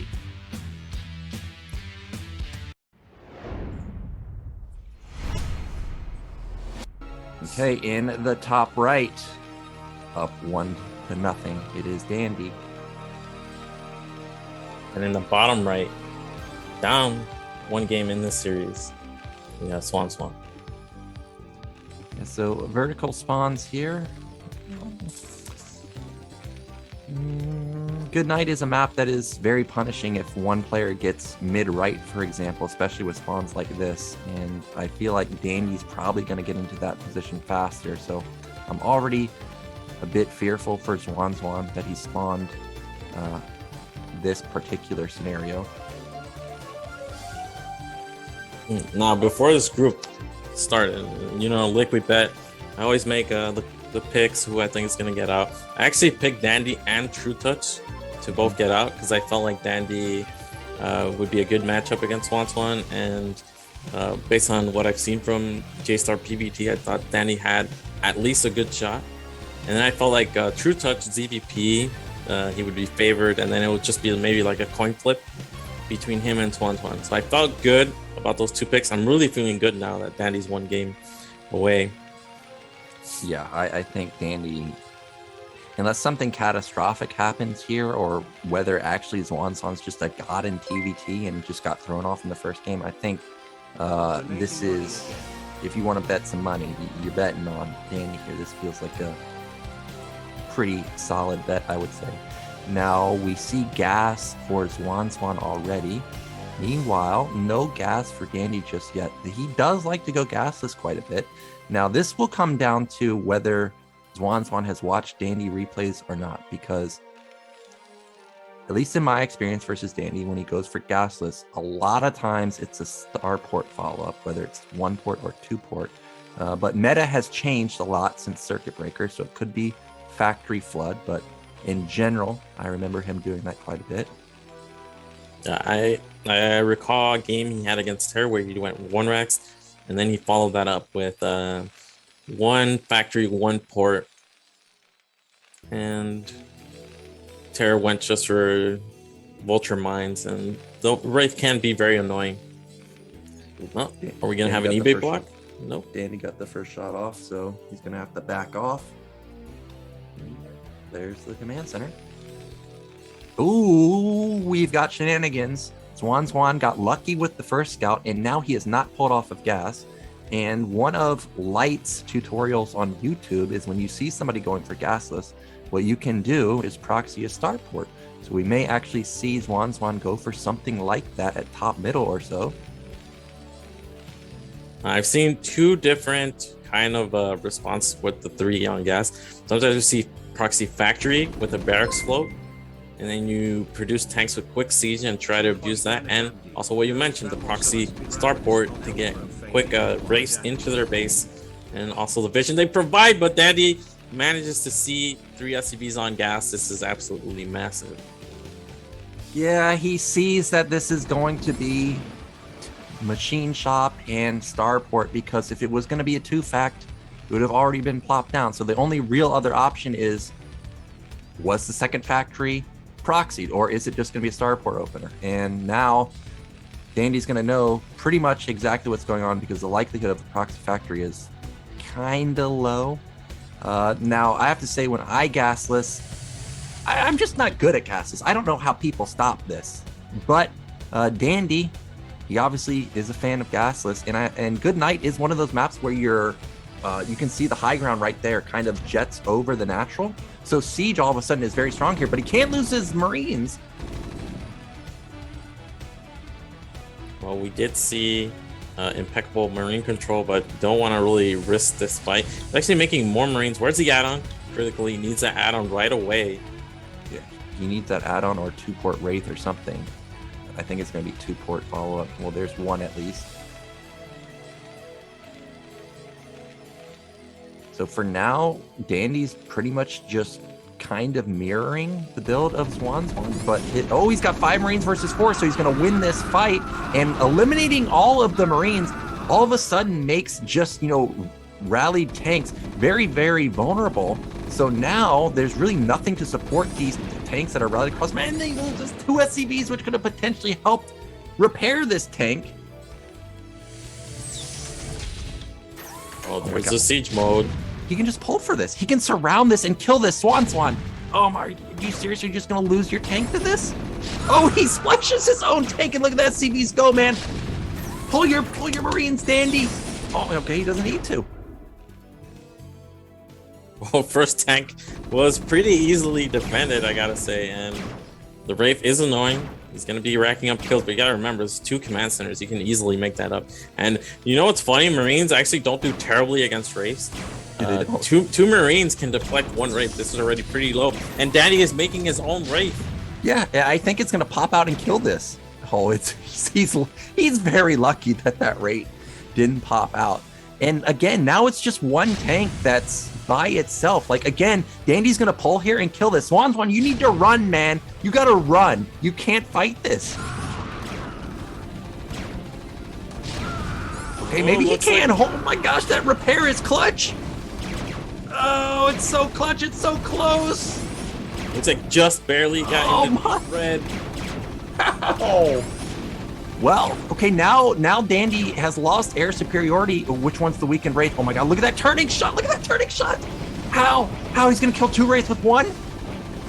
Oh, 1 hit away, but both are actually 1 hit away here.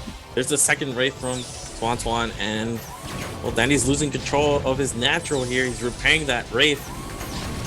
Well, this bunker cannot complete because Dandy, he's gonna kill that Wraith.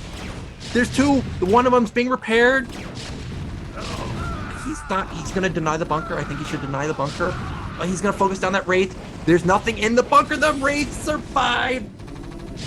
And that means that this push is gonna be stopped. And look at the base of Zwanzwan. There's no command center follow-up. He's lost air control. Both Wraiths are going to be repaired to full. And there's nothing to support these tanks anymore. The bunker's also gonna die pretty quickly to this tank. Yeah, the bunker, it will help the Wraiths in Wraith versus Wraith fight, but if you can't get anything in there, and if it's within range of these tanks, it's basically over. It sounds 3 Wraith, it's gonna be 3 Wraiths against 1. There's no way. Once you lose air superiority, the push is over, and that'll do it on a quick game too. But I mean, it looked a little bit dicey, but good control with the Wraiths from Dandy. Yeah, I gotta say, what it came down to was that Marine attack, the 5 versus 4, eliminating all of the support from the tank. And when there's just an isolated tank like that, as you can see, SCVs win that fight. And Zwanzwan really needed to wait for more reinforcements before he goes into siege mode. But sometimes that happens, and Dandy's gonna move out of Group A in first place. And that means that Zwanzwan's gonna be waiting in the Deciders match. But now we're going to be going into JayStar versus trutaCz, a ZVP. We haven't seen a ZVP all day long, so that will be exciting. But, of course, before we go into that match, we're going to go into a break, and we'll find out who's going to be eliminated. Guys, we just saw Dandy get out in first place with some solid TVT. Zwanzwan very close in the second game, but not his day today, at least in the winners match, but he's still not eliminated yet, waiting in the deciders match. But now we're gonna be going into ZVP. We've got the hero trutaCz facing off against the old man JayStar. JayStar fell earlier versus Danny. The vultures were just all over the place, so he's looking to have a little bit of a better showing versus trutaCz, and trutaCz looking to show that he's back in shape, but so far not going as expected for him. Yeah, but now we will see him in the ZVP, which I feel like for every Zerg, basically, compared to playing against Terran, if you're a little bit rusty, ZVP is a way to get you back in shape. Just feels like a more comfortable matchup where, I don't know, something about making drones and then making hydras and then you win. It's not too hard. You just gotta execute it well. I mean, even I can do that. I can hit SD and SH and then, sit behind Evolution, Hydra Chamber, or Hydra Den Wall. I haven't seen JayStar play PvZ because the only show match I've seen was him versus Gypsy. So wonder what his playstyle is. You know, PvZ's constantly evolving. It used to be, you know, SerDP, and then all of a sudden it turned into Mass Zealots thought, or into just typical like Zealot opener into Mass Goons. Then players started going into Mass Zealots. Now players are doing Mass Zealots but with more armor. Wonder what he's going to bring out. I'm always looking forward to seeing somebody bring out the fabled Ser Reaver. If we get Metaverse, that is a map that we can see it. That is a common build I see on that map. But with our first map being Eclipse, right? We're definitely not going to see Ser Reaver here. But maybe he's got some OUG maneuvers up his sleeve, like proxy gates or something that can be exciting. So let's get into game 1 of our best of 3 trutaCz versus JayStar elimination match.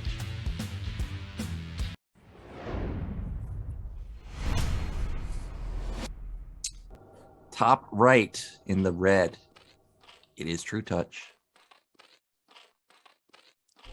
And bottom left, we have JayStar.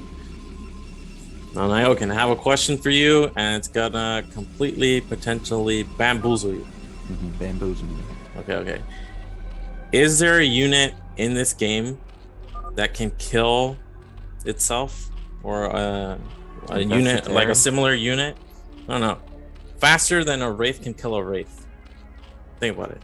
How many shots does a Wraith need to kill a Wraith? 6? 6, yeah. Is there anything faster than that? Reaver? Yeah, Reaver 3, yeah. But the animation for Reaver is really slow, and you have shuttles usually. What? Is it, like, do you actually know the answer, or are you just asking? No, I'm asking you because when going back to last game, like the Wraith versus Wraith fight, it's really fast, and who wins is determined just based on like I don't know, maybe like a volley that goes well. So you saw Dandy dancing around the 2 Wraiths, so he was only within range of 1, and even though he probably had less HP overall on his healthy Wraiths than the damaged ones, he was able to win that. And that, I mean, getting air superiority basically ends the game there. So 6, and it can end swiftly. Like, you just lost a Wraith and the game's over. Yeah, I would actually say probably Wraith is the fastest. And also, there's like, one of the things, since I play Wraith almost every game with Wraith play, is like sometimes you like move your Wraith and you tell it to attack, but it has like, it decelerates and then it attacks. But then there are, if you like angle it just right, like it'll continue to fire even if it's turning around, like it just fires correctly. And versus players like that, as soon as I play somebody like that who can do that, I'm like, okay, I'm dead. Because like you saw, like 1 Wraith killed 2 Wraith, because if you replay the video, Zwanzwan's Wraith just didn't fire. Now we got to talk about this game because we've got Cannon Rush, baby. And I was wondering if JayStar was going to be a gateway man, or if he's going to, or gateway opener man, or if it's going to be a Forge expand. And oh, is it cannons? Okay, it is a gateway, but fast Forge follow-up. Okay, so you know what this is? This is something I used to love to do. You go gateway, but you cannon rush anyway. And your cannon actually finishes before Zerg has the Zerglings. So they have to deal with the cannon rush and the Zealot at the same time. And this could be particularly brutal. And now trutaCz had the drone in position. That's the thing. But he didn't expect this. And, well, how do you actually defend this now? The one thing you can do is you can try to manipulate the AI of the game, where a Sunken can outrange a cannon if it has a different target to hit before. So that 1 pylon can help him out here. But I feel like no matter what, he's going to take a lot of damage here. This seems like it can't be stopped. Like, just as played, like he's going to get down the Sunken, but can that cannon range the Sunken? I think it can. Like, it looks pretty close. But what can't, like these Lings, no way it can engage that Zealot because it will get knocked down by the cannon. Look at that. And that means that this hatch is dead. You know, at the time I thought, okay, well, doesn't trutaCz just have to cancel this? But the problem with canceling this is then probes can slowly just like cannon rush your ramp, and then it's 100% over. So this Nat is dead. Sunken's gonna die. Once it goes below 100 health, you can one-shot it just like that. And now this Sunken down here is dead, and this game might just already be over. He's lost all those Lings. He might get 1 Oh Zealot my god. here. Okay, so this Sunken has to stay alive. It has to stay alive. It's gonna live. And now we're gonna see what actually happens when a sunken can attack that pylon, you can see it'll alternate hits and sometimes hit the cannon. There you go. Right there. Okay, well, trutaCz actually defends this. I thought this was lights out for sure, but he took a ton of damage. He's still building Zerglings here. Here comes that Zealot. He's going to try and save the day, but unfortunately anti-timing there because his cannon dies at the same time. Thank you for the tip right there, guys. Dandy already made it out, so he's looking to make a splash in the round of 8. Remember, guys, we have the donation goal of $5,000. We've gotten a lot of donations so far, but we still need quite a bit more to make our goal for BSL 15. So definitely consider making a donation towards BSL or buying something at the shop or becoming a Patreon supporter. Now, I have no idea how trutaCz held this because I thought for sure this looked unstoppable, but JayStar's transitioning well. His cybernetics is just now starting, and trutaCz hasn't even started mining gas yet. I think trutaCz is going to be pretty happy with the fact that he held, because that definitely could have just ended the game. I don't think he can go lair here. It's just going to be too slow. And 3-hatch Hydra, I also don't think is going to be an option because it's just going to be too slow. I think his best bet is actually to go into 4-5 hatch, just a lot of drones, and come back that way. But looks like he is just going to go into 3-hatch Hydra. Yep, 3-hatch Hydra. And I wonder if he will commit to busting the natural or if this is just going to be defensive to try and deal with the Sair. Oh, no +1 weapon for protoss just yet. That is a Stargate at the bottom of his base. Yeah, so tech-wise, trutaCz is behind here. Economy in favor of protoss. But you gotta remember, protoss did invest a lot into that. Several zealots, the 2 pylons of cannon. It does force Zerg into making a lot of blinks, but critically, the hatchery did not die. So there's still a chance for trutaCz in this game. He's scouting the Stargate. Hasn't seen the Citadel timing, but he should suspect that'll plop down right after. And he has a 4th hatch on the way. Even gonna get this Overlord. So this is actually really annoying for trutaCz, because you know you're gonna lose an Overlord, but losing it this early really hurts your build. Yeah, and his speed is about to complete on the Hydras, so obviously he wants to build as many Hydras as he can right now. So yeah, that's going to be a painful block. And the probe is going to get taken down by these, well, maybe not. Like, there's no speed. And, I mean, oh, wow! Okay, it doesn't commit to going across the map. But you're the Protoss player here. Like, if you see no speed by 7 minutes, I realize this is a weird game. Like, are you suspecting anything? If I'm Protoss, I either think it's 3-hatch Hydra or it's 4 or 5 hatch with a late Hydra den. It could be either, but now seeing the Hydra speed and the Hydras being this aggressive, definitely a tell here. He already has the 3rd cannon started, so that's nice. You react on scouting, you make the cannon, and then if you don't see Hydras, you can cancel the 3rd cannon. But this way, he's a little bit safer against the initial rush here.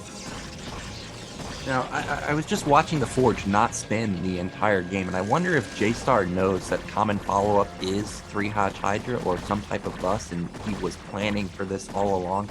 He's already built a backup Forge because he knows it's going to be lost.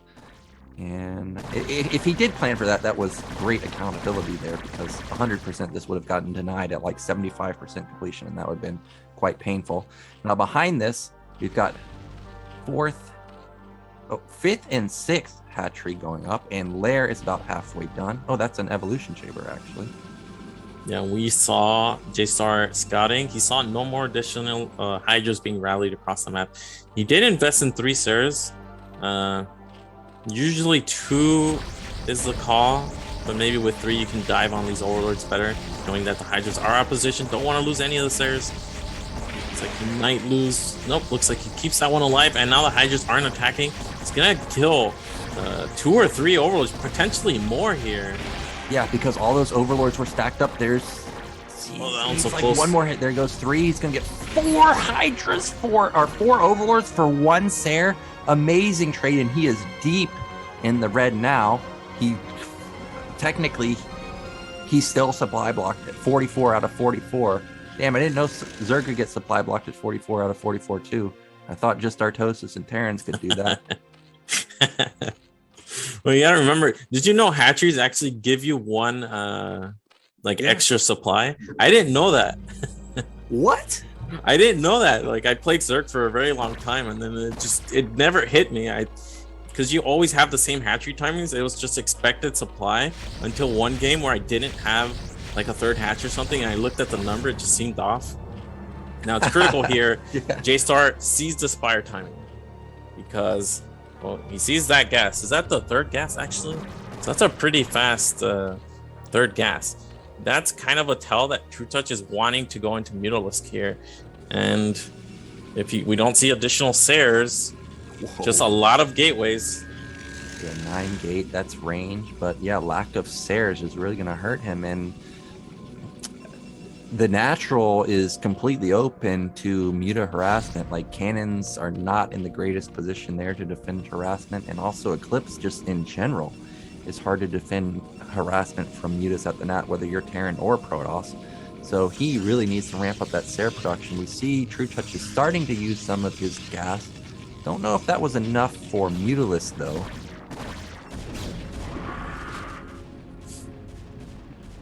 Yeah, some Mutalisk, some Scourge. And I think this is really going to catch him off guard. And critically, this is already a 6 hatch. So the follow-up to this is going to be mass Hydra. Right, so how many Mutas do you need to one-shot Templars? Because that's obviously what the Mutas are intending to do. And harass the probe line, of course.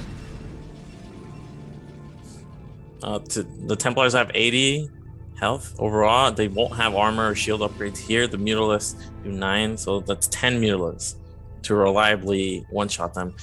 This is only 5, so this is more to get probe damage for now. You could definitely follow up. Gonna get that Sare right away. There's one random cannon here. There's a Dark Archon, so nice preparation here for JayStar. Yeah, I was wondering what his anti-muta defense was going to be since the Stargate wasn't blinking, and it looks like he's been in the TT1 VODs because that is a Dark Archon, and it has gone unscouted so far. Now, I have to say, trutaCz may suspect this because he caught another Sare, and there aren't any Sares trying to help these goons, so he may already think like, where are your mutas? It's gotta be, or where are your Sares? It must be Dark Archon or just Archons or something, because goons really aren't the answer to mutas in general. Oh, I don't know about this. Oh, where's that High Templar? Hiding behind the gas. This is very cheeky play here from Protoss. But trutaCz did a really good job denying that third. You saw he caught off that probe that was being sent there. And the supplies are even, which is not what you want to see as Protoss. He does have a lot of spell units which can make up for that, but Zerg is going to have an overwhelming number of Hydralisks, and this wasn't a huge investment into mutas. Like I said, it's only 5, not the normal 10 or 11 that you see. Well, I like JayStar's probe count. It's at 49, so he's completely saturated on 2 bases. You can see he ramped up his gateway production pretty fast, so his army is very scary. But trutaCz's army is equally scary, having +1 weapon already done, being even in supply, having lurkers being morphed. This is a fantastic position for Zerg, and because of how good of a position it is, actually JayStar is not willing to attack. He's just going to take his 3rd base and sit here, but he caught the mutas, but he's going to be giving up the 4th base to trutaCz right now at top middle. Yep, and already lurkers being mixed in. And one thing about Eclipse, it's a very strong map for Hydro Lurker mid-game. But looks like JayStar's going to sit back a little, just trying to secure that 3rd. This could be a potential flank here. This is so many Hydras and Lurkers, and he already blew Maelstrom, so there's no energy for that. But he's been banking up the energy on these Templars. That's a whiff of a storm. That hits like 1 Lurker. Now that storm wasn't bad, but there's a huge army at the bottom side too. Now that's a better storm, but there's almost no Zealots in this comp, and goons are not what you want versus mass Hydras like that. However, those 2 connections right there really, really paying dividends, and I think JayStar's going to hold this for now. Maybe not. Here he comes again. High Templar's getting split from the Dragoon Ball, and well, these are nice connections. You don't want to lose the High Templars if they still have energy left over. It looks like most of the High Templars haven't died. This is good if he can secure this third. There's one lurker in position. Oh, that storm was just barely in range from the low ground. The lurker got off a huge hit onto a lot of the Templars. 2 of them fall now, and trutaCz just has too much. There's a lack of zealots and no support for the goons other than the storm, and that means that the Hydras are going to take down this third base, and all of a sudden, trutaCz or JayStar is in big time trouble because we're approaching the 17 minute mark, and that's when protoss really mines out their bases. Yeah, and Zerg just has to keep making units. We actually see he went for +2 weapons, which is not as good as +1 armor. The +1 armor really kind of does a really good job at nullifying the Hydra damage. Really, the +2 weapons is good, but the real damage dealer is the High Templar. So you just want to keep your army for alive for as long as possible. That's another dead observer. He's going to have to waste a storm on just the one lurker. And well, behind us, just more Hydras. They already have +2. This is a lot of lurkers as well. Yeah, this is a killer comp from trutaCz. He has killer econ too. He has 4 bases. And I think this is the only move JayStar can go for. He's going to go for a counterattack. He knows that there's a decent chunk of supply on the left side, of the third base. But that's a ton of Hydras and lurkers. I don't even think he can get through this. He doesn't have an observer either. So that's been denied, and trutaCz is primed to take this game. This is fantastic for trutaCz here. You can see protoss can only march forward for as long as they have storm. Once the storm runs out, they just get overwhelmed. This hit in third base even getting spotted, and there's the Dragoon Mass getting pushed back. That's a really good storm, but again, there's just not enough here for protoss. Yeah, it's just goons with Templars, really. Like, the Zealots are just getting eaten up. Bottom right Nexus is going up, but Overlord spots it instantly. You know, trutaCz can just send even like 2 Lings over there and shut that down. Even 1 Lurker would shut that down because of how few observers JayStar has. For now, it looks like he might actually get it up and running because all of his units are over there in a defensive posture, but I think it's just a matter of time until trutaCz gets a consolidated army and just brings it to JayStar. Now, what makes it weird for protoss now is he has to send units to the right side, but that leaves his Nat open. Yeah, Nats are completely wide open. This one lurker, and Hydra's gonna cut off all the probes that were being transferred. 10 kills on that lurkers, combined with all the Hydras. And yeah, this is just awkward for protoss now. This is going to be very difficult to defend both locations at once, and critically again just doesn't have High Templars now, so pretty soon there's just going to be a big fight where he's not going to have enough storms and he's going to get overrun. Yeah, 20 supply lead for trutaCz right now. JayStar is in a really rough spot. I guess the one saving grace for him is trutaCz doesn't have Hive. Like, he's still on Lair Tech, but he's just not able to contest the army of Zerg. It's just massive. It's huge. I guess luckily for JayStar, 4th base hasn't really been saturated, so trutaCz not really taking really big advantage of that base for now, but it's going to be so hard to defend the right side and the left side at the same time. Another huge attack coming in. Hydras from the left side, Hydras from the top side, Hydras from the right side. This army's going to get sandwiched, and JayStar is going to be forced to retreat back into the 3rd base. Yeah, and losing a lot of these units pretty soon. There's no High Templars here to support these cannons.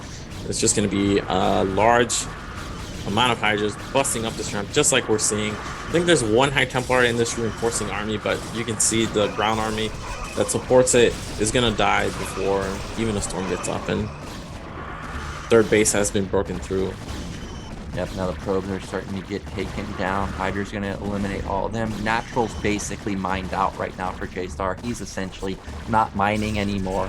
And that means we're going to have trutaCz going up 1-0 in this series. And that was nicely done from him. I thought JayStar had this game from the opener. Like, that looked like such a deadly move that next time I off-race PVZ, I'm definitely going to copy that build. Like, that looked... I still am confused how trutaCz held that. Well, gotta remember the sunken AI. Sometimes you can target the pylon, but that sunken was almost dead. If that sunken dies, the game's basically over. You can't save the hatch. But clutch defense from trutaCz. I think it was still behind because you gotta remember he lost something like 4 or 5 overlords to just 3 Sayers. And the Muta switch, I think only making 5 Mutalists was fantastic because Protoss invested into Dark Archon, and the big fight outside of Protoss' third really went in trutaCz's favor. Yeah, and it was just all downhill from there. The Hydras kept flooding in, the Lurkers started kicking in, and they got big hits. And the lack of observers and lack of zealots really didn't help him in any of the fights. So now JayStar's down 0-1. He's 1 game away from being eliminated. We've already talked about what maps are good for Protoss and what maps aren't good for Protoss. You don't like Good Night. I think Metaverse is a good Protoss map, but I don't think that's going to get picked. So I think all that's left is Revolver, right? Oh, Ascension, of course. I always keep forgetting it. Do you think we're going to see Ascension probably? I actually think both are great picks. Probably Ascension because the game is... You can streamline it more. Revolver can be hard to attack as Protoss, but it's still a good Protoss map. So either is a good pick, but I would pick Ascension here as Protoss. Yeah, I think that more than likely we're going to see Ascension. It's in the ladder pool right now. Revolver also in the ladder pool. But yeah, I think Ascension will probably be a little bit more favorable. Now, you can't cannon rush Ascension, right? Like we're not going to see something like what we just saw on that map. No, you can't do it. Now I remember when I forgot who I saw do it first, because once I saw it done once, I just try to do it every single time to get practice, because for Zerg, it's actually not that easy of a defense. You really have to be facing it several times until you can get comfortable with your decision making, because you gotta know when to engage, when not to engage. There's a little dance that's going on, and then before your hatchery goes on, you really need to pull the trigger and kill the cannon somehow. Usually it's with that sunken within range. You know what sometimes Protosses do? They actually kill the one pylon within the sunken in range, and then it kind of puts Zerg in an awkward position because they have this useless sunken and the Lynx can't get in position of the cannon. Okay, it's something to keep in mind next time a scenario like that happens. We are just waiting for the game to start, guys. And whoa, okay, we got Good Night pick. So we'll see how JayStar's going to play this. You seem to not like this map, so maybe he's got another special build plan. He's 1 game away from being eliminated, so it's got to be very special. So let's get into game 2, see if trutaCz can close it out.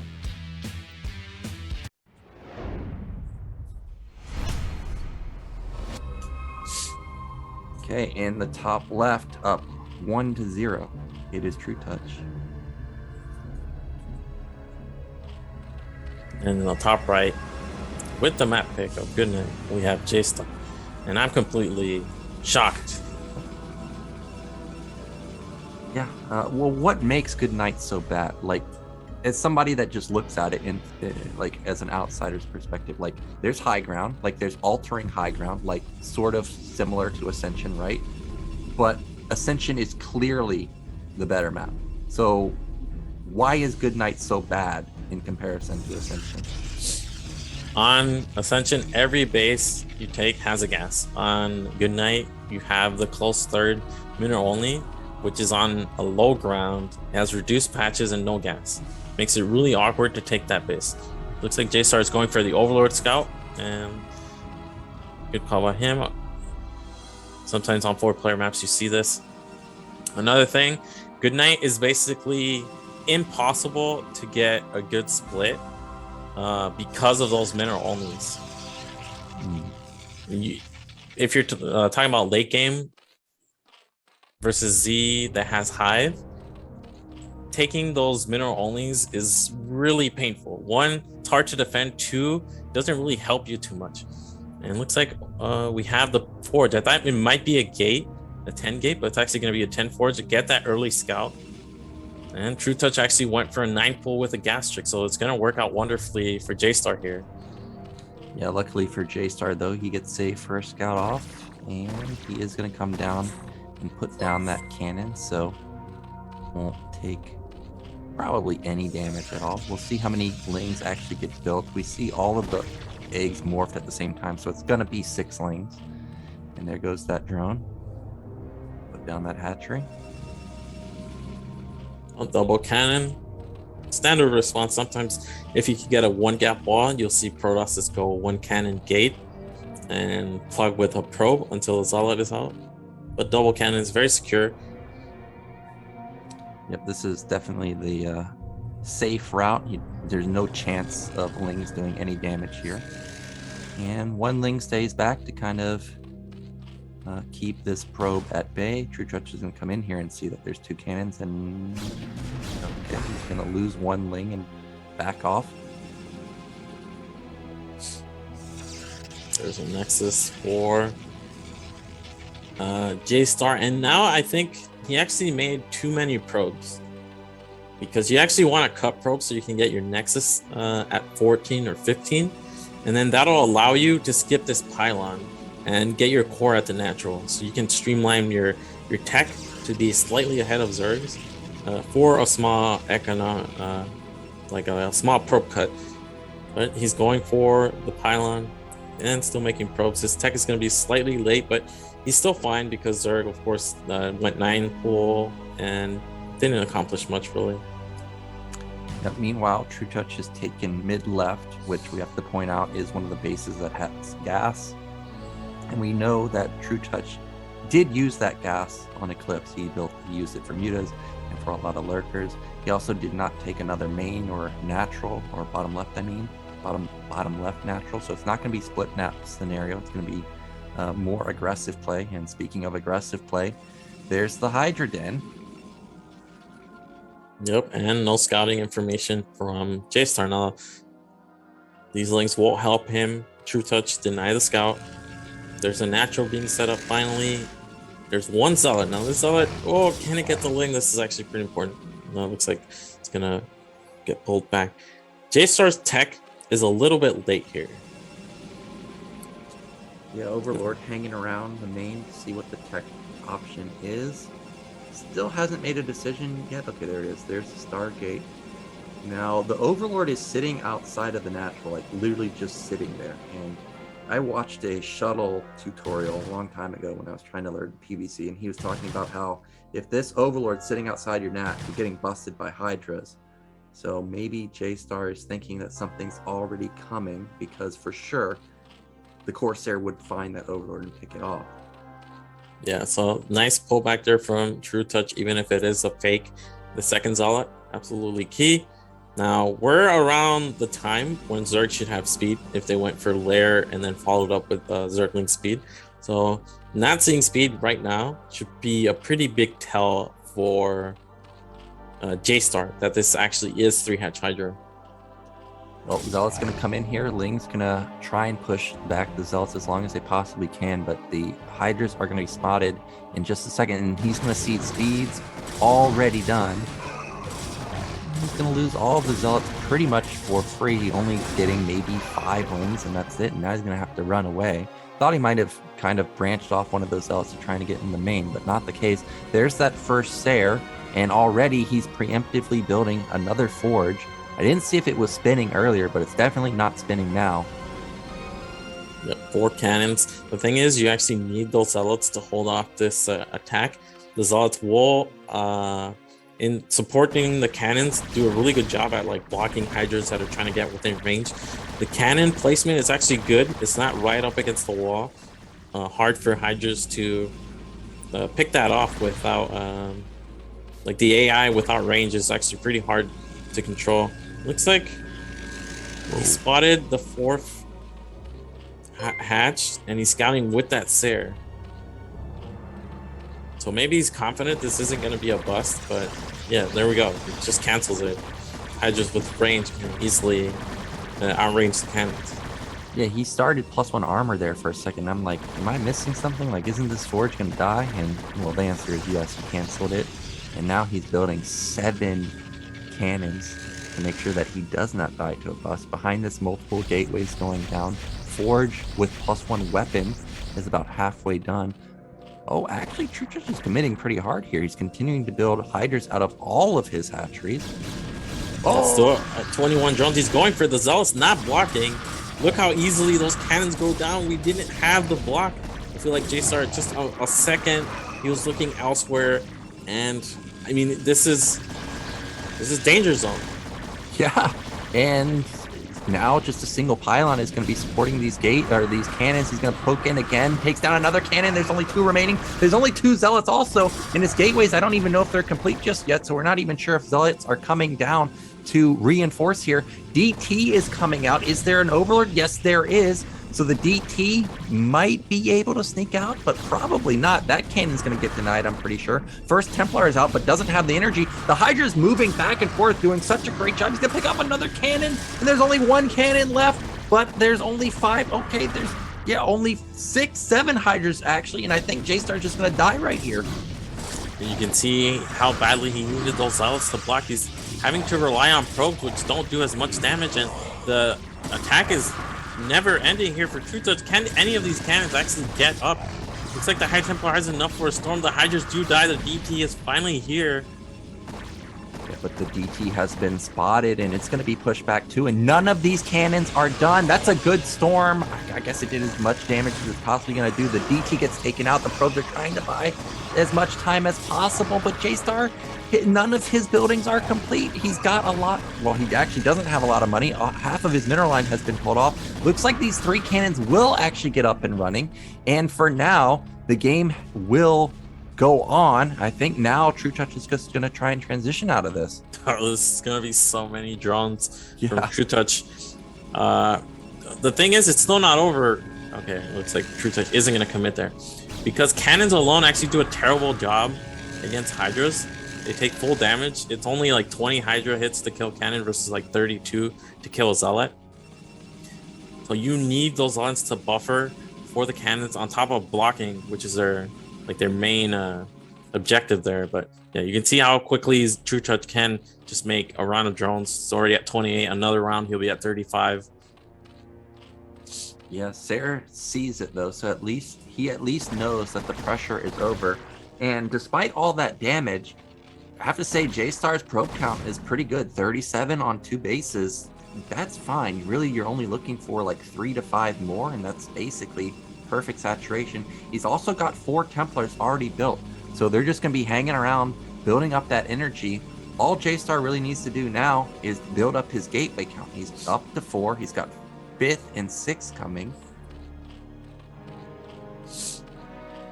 Unfortunately, he actually lost that Corsair because he would want to see if trutaCz is going to go immediate Spire after getting a lair. Looks like he's going to set up for timing without Zealots. So this will make it so that his timing is faster. It looks like he's going to lose. Yeah, I don't know why trutaCz didn't target there.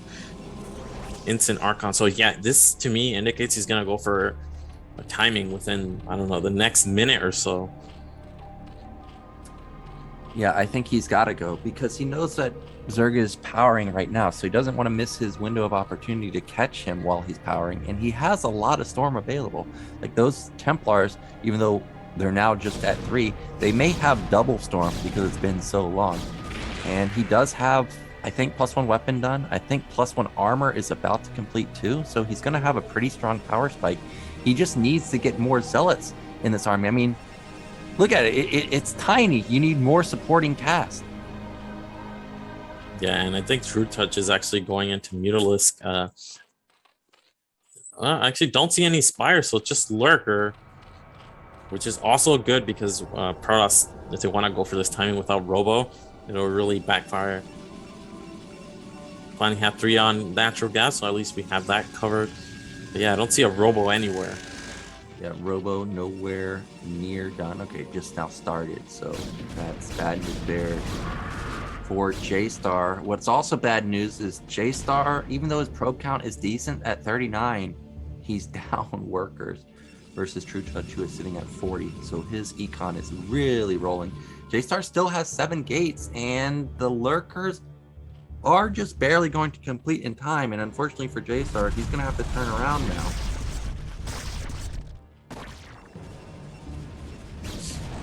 Ooh, I like these Hydras behind the army, trying to cut off reinforcements and maybe get a stray High Templar here. And now JayStar, oh, he actually might catch these Hydras. Looks like he's running away, but picking off some good micro here from trutaCz. Yeah, I when I saw this, I was like, well, aren't these Hydras just going to die now? And the answer is, well, some of them didn't, but they did get a couple of Dragoon kills, which are obviously somewhat expensive, so nice catch there. Supplies are pretty even. Gotta say, JayStar has done a good job to stabilize this game. He's at 100 supplies, still has those Templars alive. Should start thinking about taking a third base pretty soon. Oh, shuttle! I'm surprised to see that so fast. I think because of the way the map layout is, I don't think this is going to be a DT drop. I think it might be a high Templar drop at trutaCz natural. Somehow, he's gotten the sense that there's no way trutaCz can have a Spire. So going for shuttle is actually a really good play here. That is a ton of lurkers being morphed.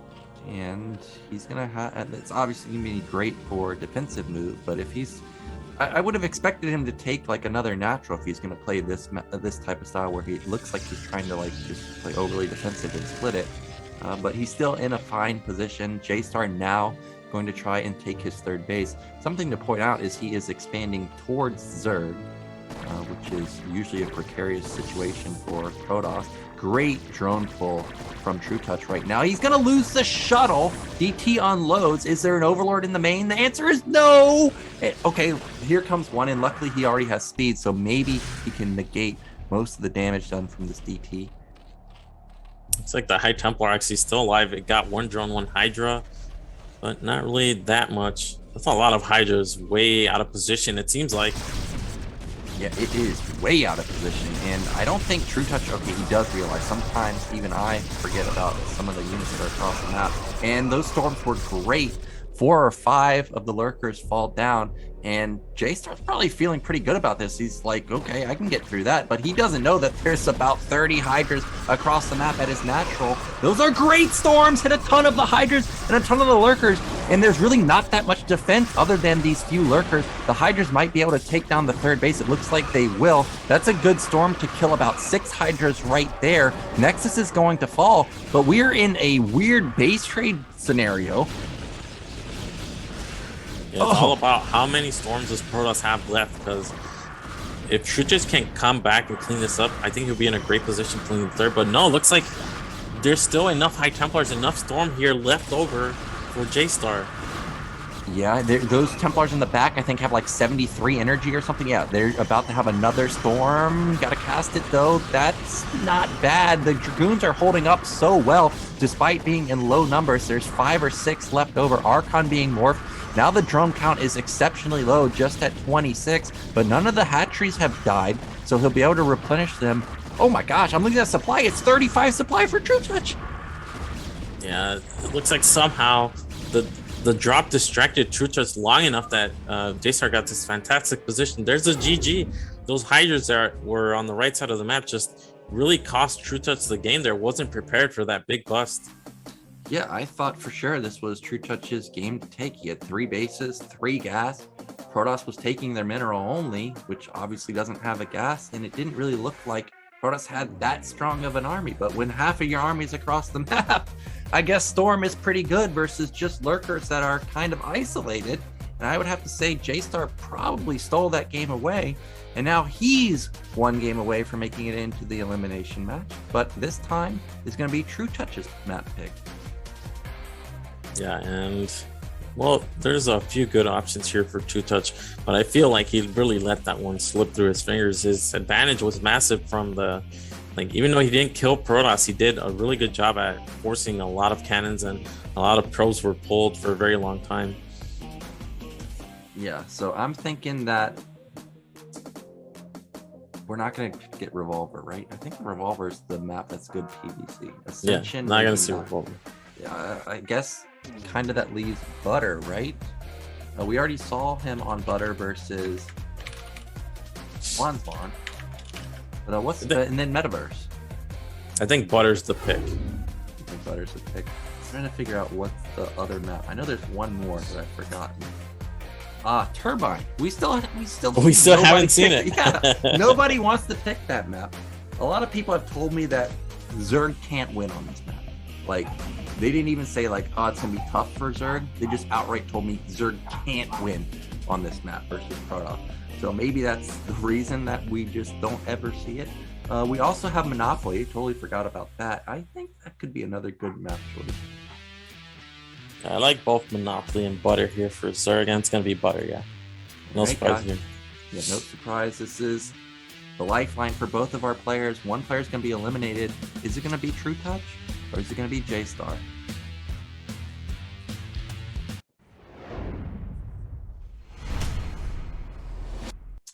All right, in the top right position, our protoss, it is JayStar. In the bottom right, we have the Zerg hero, trutaCz. All right, so Butter. You think we might see that same gateway forward move that we saw in Eclipse? Unlikely. It's not a easy map to cannon rush on in.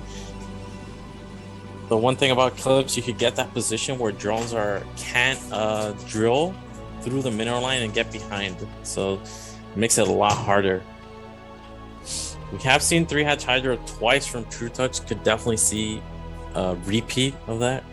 He did basically the same build against Zwanzwan all 3 games. Well, we do see the fast scout after the pylon, 2-player map, so it is likely we will see a fast pool, and of course, Zwanzwan or JayStar wants to be aware of that. There it is. There's going to be the overpool.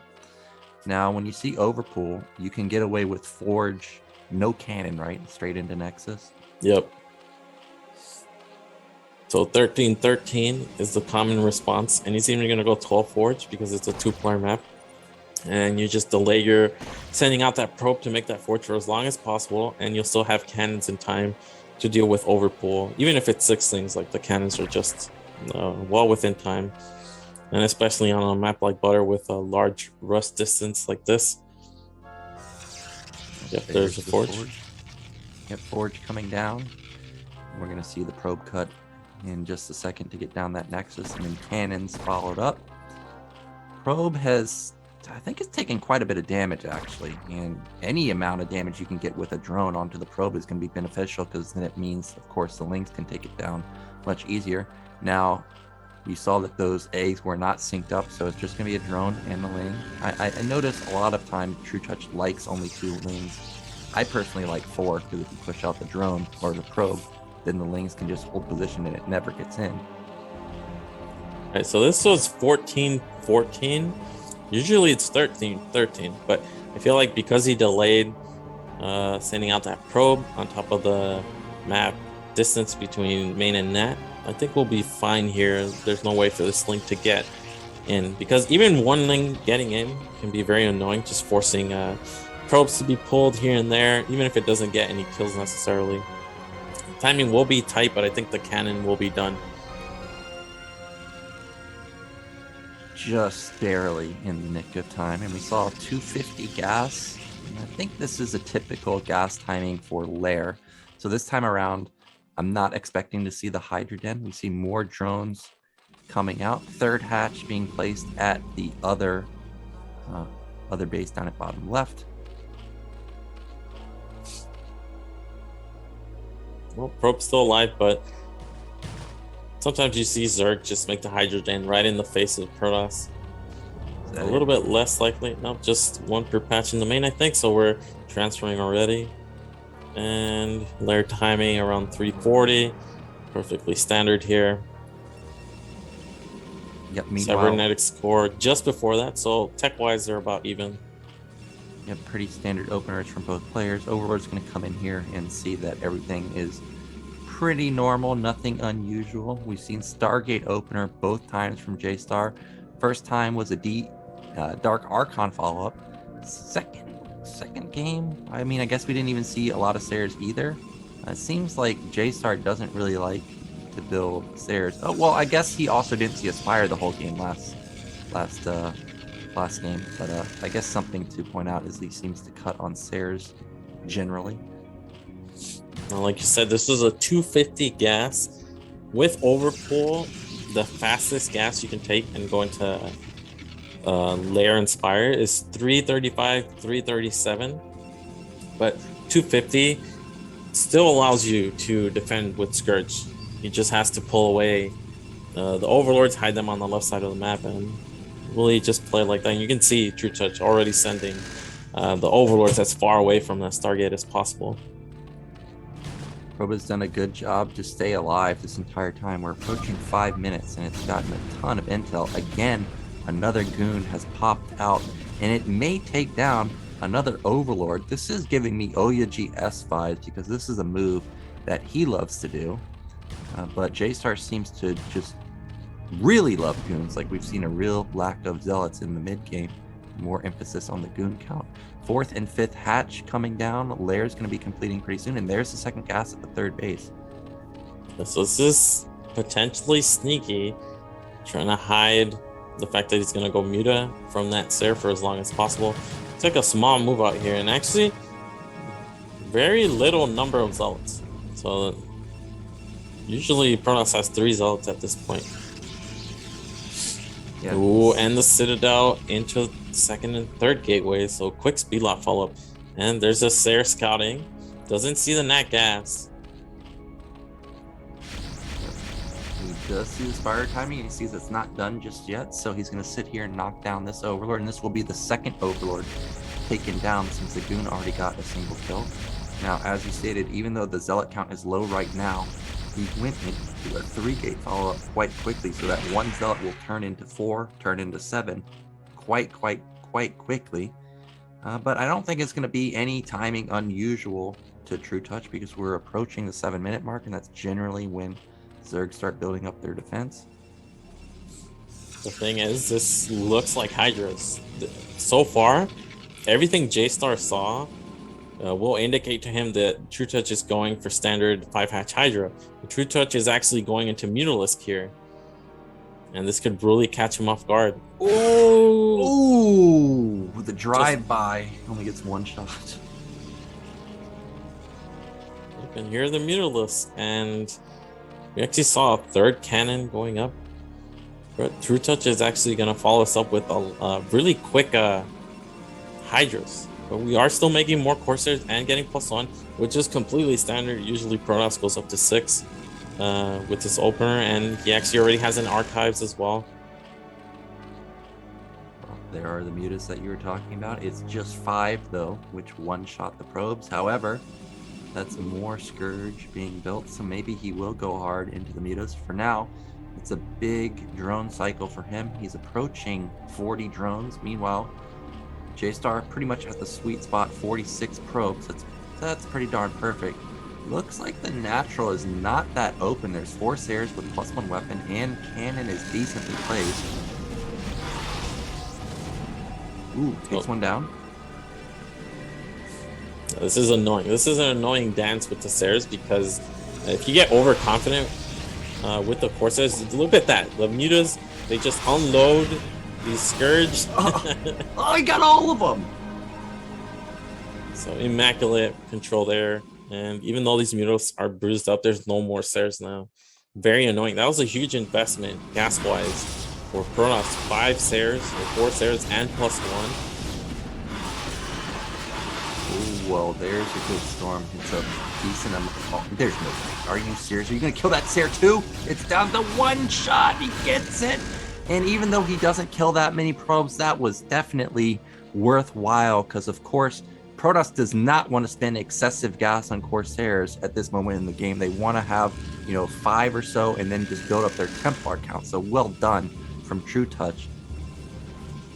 Yeah, look at how low this gateway count is, and that's due to the fact that he's made all these Corsairs. Only now is he getting the 5th and 6th gateways. He does have +1 and 1 Sair, and he's actually investing into Dark Archon. That's a lot of anti-air defense, and trutaCz only made 5 Mutalisks. So look at what he accomplished with just those 5 Mutalisks. Yeah, and Dark Archon after Corsairs is a massive commitment to gas. The 2 DTs are 200 gas, 250 gas. Maelstrom is what?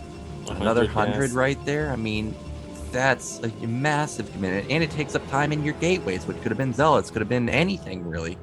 So this is a huge commitment to gas that really did not pay off so far for JayStar. We see this time around, TrueTouch not on that heavy gas count, not on 3 gas just yet. He's going to take his 4th base and instead prioritize Hydra production right now. Yeah, and we actually had double forge from JayStar, something I missed earlier.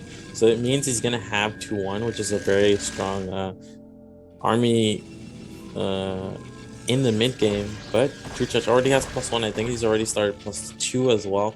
And he's taking his 4th base.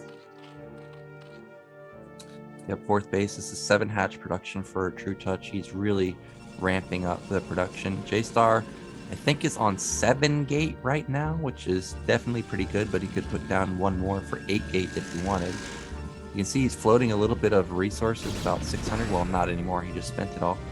But he could start thinking about taking 3rd base. Now, one thing about this map is I think Zerg should actually play really aggressively in the mid game.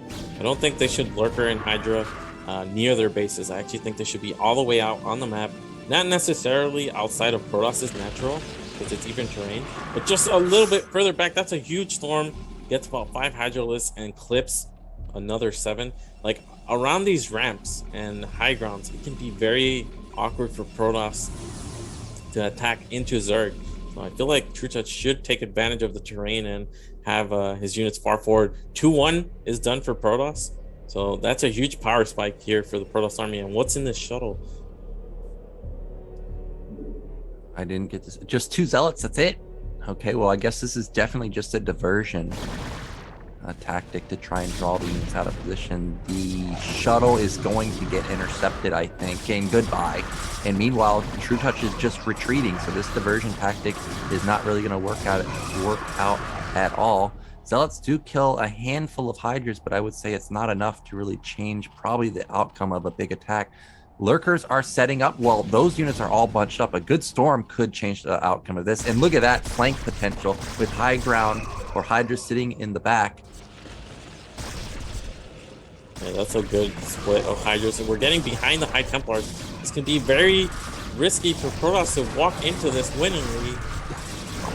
Good Maelstrom, good Storm combo. There weren't that many Lurkers set up, but I think, again, there's just a lack of supporting cast. There's a lot of Goons, but there's no Zealots. There's Templars, but the Goons are just going to get eaten up by these Hydras, and what was a 30 supply lead for Protoss a moment ago is now a 0 supply lead. Actually, TrueTouch is up supply now. Yeah, and you got to think about Protoss. They're looking to trade effectively in that fight. They invested in double forge, double upgrades. We're on 2-1 against just 1-0 Hydras. Even some Lings popped out without any upgrades, and winning that fight for Zerg that decisively is absolutely catastrophic for Protoss, because now Zerg is going to be able to set up in a fantastic position.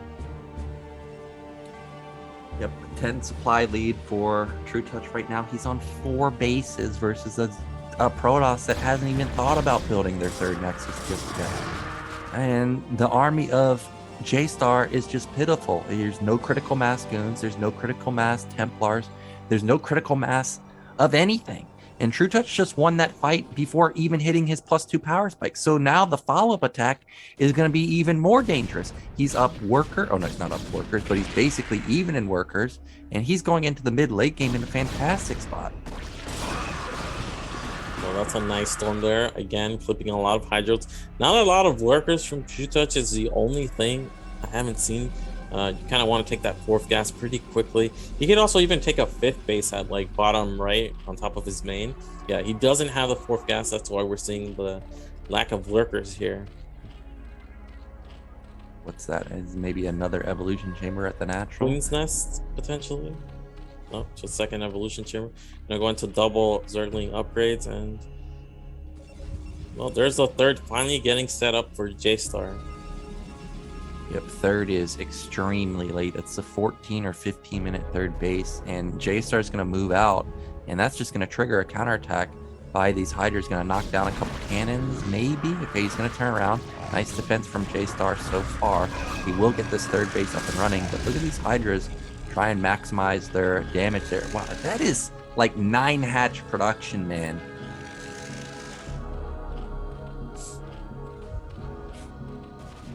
And I think that's a Queen's Nest at the natural, so TrueTouch will transition into high from here.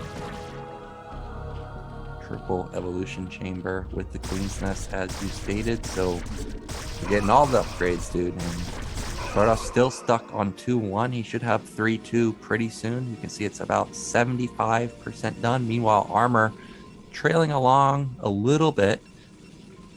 Armies are very scary for both players, but just look at the map control of trutaCz. He has more than 2/3 of the map right now, and he's got lurker contain everywhere. Yeah, this is one of the features of the map. How does protoss take a good fight going up these high grounds? It's like more hydras and lurkers coming across the map. trutaCz probably actually wants to be on the orange high ground here instead of where he is, so he can completely cut off all paths from protoss. Here he's left one gap on the right side. Here comes another potential engagement. But this is a choke. Luckily for JayStar, I would say there's only 2 lurkers here. So this is his moment of opportunity to get a favorable engagement. Meanwhile, there's a small counterattack drawing the attention of JayStar up there. Zealots are going to run into the meat grinder of hydras and lurkers, but that's a good storm.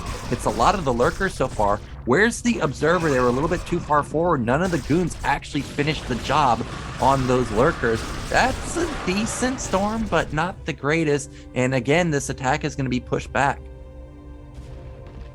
3-1 just finished for protoss. These hydras were actually cutting off reinforcements. I don't know what they actually killed, but there were 12 hydras and there's still 9 left over, so good job there. JayStar, we're getting at to that point where we're about to mine out main and natural, and we haven't expanded again. Protoss really needs basically to double expand when they take a third this late. Yeah, his main is natural is going to be gone any moment now. Looks like he's finally going to clear up the hydras at the mid-right position, so he'll be able to take that base. And even though it is hard to take a good engagement on Butter, at least his 4th base over on the right side is on high ground. And if he can control at least his top portion of the map, it looks like mid-left also is somewhat of high ground. Now that's a good storm, hits a lurker and a bunch of hydras. But again, he's attacking uphill, but this isn't even the majority of trutaCz's army. Has so much behind it. Yeah, you can see protoss, once they use their storms, they just retreat and they can't really advance any further. And now we're talking about high Zerg, and this is going to be cracklings pretty soon. Even though Dragoons have +2 armor, there's not a lot of zealots here. It looks like the hydras are getting on top of the Dragoons. Dragoons shooting from the low ground. He's getting pushed all the way back into his natural. Those were really good storms, blanketing a ton of the hydras, actually, like one after the other. And JayStar is going to defend again, and that's going to give him a little bit of breathing room to get the 4th base up. But trutaCz on the money with his macro. He's still up in supply. We have a huge attack going to the right side of the map, but JayStar knows about it somehow, and he's mirroring the movement from trutaCz. Another big engagement. You know, one thing we haven't seen from trutaCz is a 5th base. He's had ample opportunity to take that, but he's really focusing on denying the 4th from protoss, and that could be a way to win this game. Looks like he's gonna get onto the high ground from a different path. Yeah, those hydras coming from the center of the map are going to get on the high ground and deny this 4th base. He's also going to take down a handful of pylons too. He's going to lose the majority of his hydras and lurkers, but that was a good shot right there. Takes down 2 Templars, and the reinforcements are relentless. There's more hydras here, more streaming across the map too, and JayStar is about to be on 1 base mining versus a Zerg that's essentially still mining on 4 bases. So you can see the main completely dried out. There's a few patches left at the natural. Finally a 5th base from trutaCz. Looks like we're still getting upgrades, but here are the links. This is what I was waiting for. The big ling flood to really push back those Dragoons, and it's much harder to storm lings as they can easily get on top of your Dragoons. And now no access to that 4th base. trutaCz lurker advancing even farther forward. Looks like we even had a shield upgrade finished there, but the lings have cracked. We're triple evolution chamber for trutaCz. He's catching up slowly on upgrades. He has this big army advantage, and in terms of economy, JayStar really only has the 3rd base now. Yeah, it's just a matter of time now that all the hive tech upgrades have kicked in. You can see that those lings just chew up Dragoons, and it's 9 hatchery production for trutaCz. I think he has even more hatcheries than Protoss has gateways, and now he doesn't even have to build expensive hydras. He can build those cheap Zerglings, and they come 2 at a time. 4th base is going to get ransacked again. and there's really just no way for JayStar to stop it. He has no storm, he has no AoE, lurker egg. Look at that block. And no way for this army to get there. Links cutting off a high temp part of those reinforcing. Fourth base getting canceled. Only observers here to see the destruction. And I mean, it's the last game in the tournament for JayStar, so he's just fighting tooth and nail to stay in this game. But the pros that were being transferred have been pulled back. They can't really mine anymore. There's one patch left at the natural and the 7 here at the third. That's all JayStar has left in this game. Yeah, he's down 50 supply now. It's just trutaCz's game to take. There's no way he's going to let this one slip. The upgrades of Protoss are amazing, but it doesn't matter when there's defilers, when there's going to be 2-2 crackling, 2-3 crackling. The Hydras are at 3-2 in a second. And also, this is an exposed base from trutaCz. It might fall, but probably all that happens is the Protoss army gets swallowed up. Look at how much red is coming from all angles across the map. Yeah, even coming in from both sides here. Good storms on the Hydras getting clubbed here on the ramp, but I think it's just going to be till the storm runs out, and then trutaCz will be able to run in. Good storm in the back on top of those lurkers, but it's just not enough to actually take them all down. Hydra's going to come in here and clean the remaining army up, and JayStar's supply has fallen under 100 supply. Another huge line of red moving in that direction, and I saw trutaCz already had a defiler, and it looks like he may have top left in his sights. Once he plops down that dark swarm, there will be no counterplay to it. Oh, all the observers fall. And you can see trutaCz even taking mid right, and just so many units left over. 2-2 on the Lings. Probably has Plagued already researched, and Plague will completely ignore all these Protoss upgrades. Yeah, the army is just tiny. GG's coming any moment now. As you stated, it's JayStar's last game, so he's going to try and give it his all, but he just doesn't have enough to stop the onslaught that is trutaCz. Storms are all over the place. He tries to get as many down as possible. There it is, GG. And trutaCz, he's not eliminated just yet. He survives, and this is going to set us up for a rematch from our earlier series. Yeah, this is going to be the third match actually between these two players, between trutaCz and Zwanzwan. And JayStar, his tournament run is over, but he still showed some really good games here. And just, I mean, he looked to be at the level of Dandy and trutaCz, who are some of the best foreigners. So not a disappointment, I would say, to be eliminated here in the round of 16. Yeah, he definitely got a hard crew. Like, it doesn't get much harder than this. You have two previous BSL champions, and then you're playing against another Chinese player, which you probably have played a lot of games. So not a bad showing at all from JayStar, but unfortunately not his day. And we have our deciders match set up, guys. It's going to be trutaCz versus Zwanzwan. And of course, we've got a break, and then we'll find out who's going to make it into the round of 8. Is it going to be Zerg, or is it going to be another Terran player making it in? This is the final series of the day, guys. Thank you so much for watching. I gotta do my gypsy move. Let's see. Oh, I got the right hand. All right. You can see that our donation goal is 5,000 right here. We're at 6,666. I saw someone make a comment about donating. What was it? 393. So we hit it exactly correct. You can see we're a bit far away from our BSL 15 goal. So definitely consider making a donation, whether it's $1, $5, whatever it is. Everything helps out quite a bit. And remember, we've got the shop, of course. Our model Gypsy's not here, and we've got Patreon too, so you can also consider supporting that way. With all that said, we're going into our final series of the day. It's going to be trutaCz versus Zwanzwan again. This is the third series that we're going to see them, because they faced off in the round of 24 also. And this time around, we've got Metaverse. Yeah, Metaverse starting off the series, and I feel like these players have gotten a good feel out for each other, and especially in the last series where we saw the same builds from both parties 3 times in a row.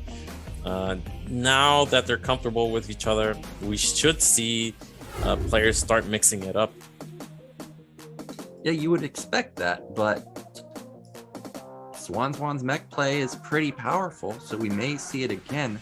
I always, as I've stated before, always hope to see lurkers, because did you see in the Eclipse game, Zwanzwan didn't even have the comsat at 1030.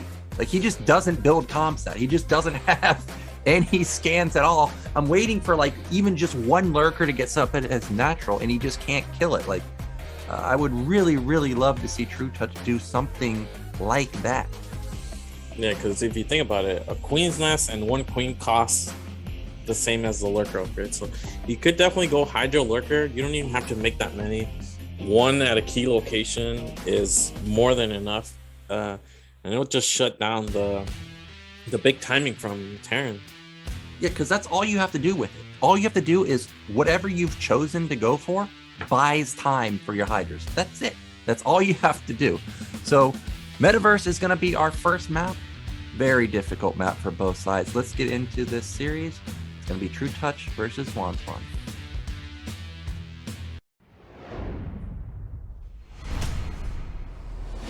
Okay, in the top right, so we've got cross spawns this time around. It is trutaCz. And in the bottom left, we have Zwanzwan.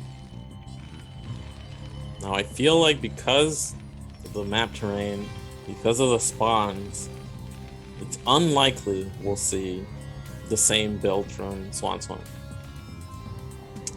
Well, I mean, it's possible, but a lot of times Terran is not able. Well, Terran's not going to find Zerg first, right? So he's already going to have made a decision on whether he wants to tech or not. I think again we're going to see mech play. Now you were mentioning off camera that this map is somewhat similar to to blockchain. One of the differences with blockchain and metaverse is that these mid bases have like a power generator blocking, so that Zergs can't just instantly take a third base. Yeah, if you remember on blockchain, Zergs could get 4 gas uncontested and only have to defend their natural, basically. It looks like we have an overpull here from trutaCz, and overpull against someone who likes to open mech. It looks like, are we actually even gonna see mech this time? Yeah, we just saw the assimilator. I think that was the assimilator. Oh, not the assimilator, the refinery being made. Nope, this is the barracks. Yep, but a close barracks, and he seems to like this placement if he's going to go for mech, and yep, there it is. There's going to be the gas timing, so everything pretty much identical. This time around, an overpull from trutaCz, so a bit of a mix-up. Now, how does this work when you're going mech? Because you're not going to have a lot of Marines, 1, maybe 2 at most, and then Zerg's going to have 6 links, though they will be slightly delayed. This isn't a 9 pool, and it is cross-map. But what do you do as Terran in this scenario? Well, generally, you're not playing it much different, except you've got to pull a couple SCVs to your entrance to, wall off the ramp, and then you have Marines behind it.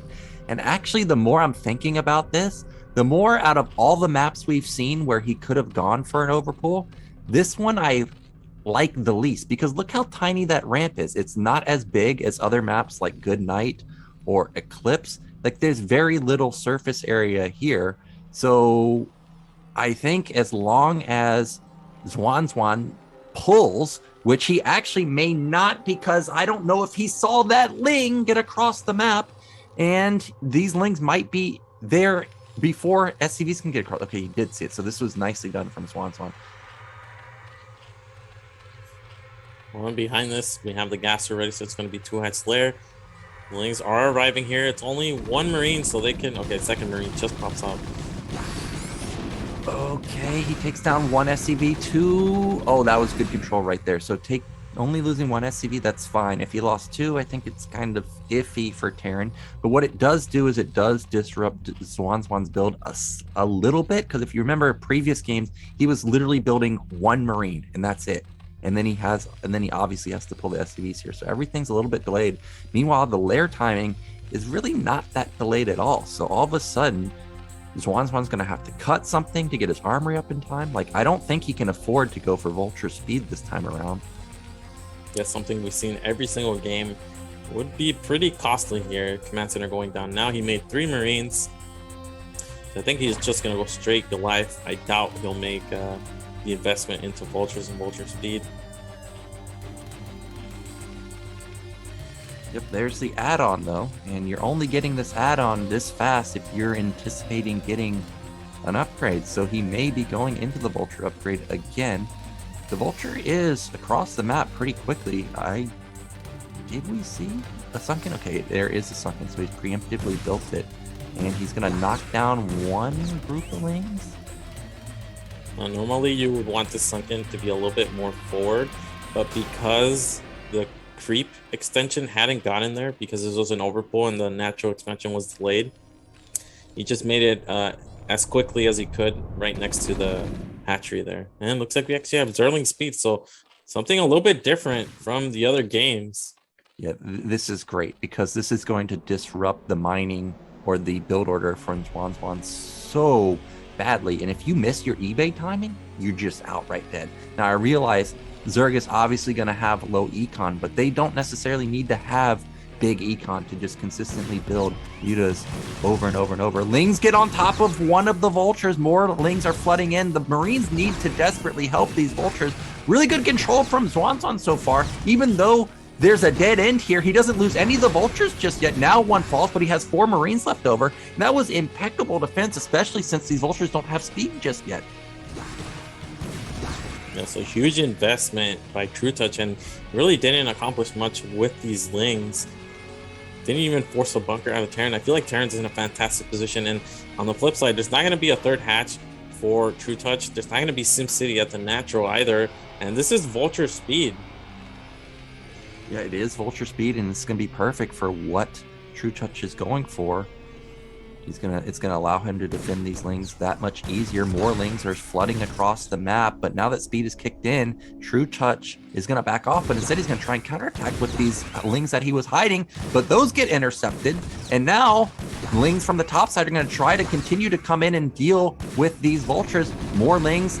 This is really, really good defense from Zwanzwan so far, and the first Goliaths are already out too. Yeah, and this is only 13 drones. trutaCz can barely afford. I don't think he can even get the second hatch. Mining gas, it's just going to be one gas muta for a little bit. Yeah, this game is probably over for trutaCz. The eBay timing did not get disrupted. The Goliath timing did not get disrupted. Zwanzwan did not get supply blocked at all. And now it's one gas Zerg with 13 drones going up against the Terran, who has a decent amount of workers at 27 and going into the powerful mech units. Yeah, I questioned the decision to go Zerglings and Zergling speed that heavily when you know your opponent likes to go for that vulture speed opening. Still, it required very good control from Terran to not die outright. Well, Muta comes in here and sees that turrets are already set up, and this puts trutaCz in he really only has one option, and that's to continue to all in, because there's no way he's going to scale into mid and late game when he doesn't even have a second gas, and the Goliaths are going to be heavily upgraded. So I don't blame him to just continue to build lings here. It's his probably only option, and maybe he can catch the Goliaths while they're out in the center of the map potentially. But Terran should not attack, should not be even looking to attack here. Their position is way stronger than Zerg's economically. He knows based on the amount of lings he saw. Like he has a complete read on what trutaCz is doing. And even picking off some lings, so maybe trutaCz trying to go for mutalist ling, surround on some of these Goliaths. Yeah, all he has to do is just survive, and I love the pull-off of the SCVs. There's no hope for this to work. Another turret going up at the natural, and trutaCz, again, he's just continuously building units, more mutas coming out. He's probably going to go for it right here with the 11 mutas and 10 or so Zerglings that he has. He only has 2 drones at his natural. This is going to put him completely all in. And what is +1 at? It should be done pretty soon. It's already done. Oh, it is done. All right, well, this is probably it. This can be the last-ditch effort from trutaCz. I mean, there's just not even a lot of surface area here. Now, the mutas take a lot of damage, Well, soak up a lot of hits. Lings get on top of half of the Goliaths at the bottom. Mutas get on top of the other half of the Goliaths, and a couple Lings actually get in here too. But there's just too many Goliaths, too many turrets, too many SCVs, and this is going to be pushed back. And more than likely, we're going to see the GG come out. All the Mutas die. There it is, GG, and that means trutaCz, he's down 0-1. And Zwanzwan with this mech play looks quite deadly, and he's one game away from making it out.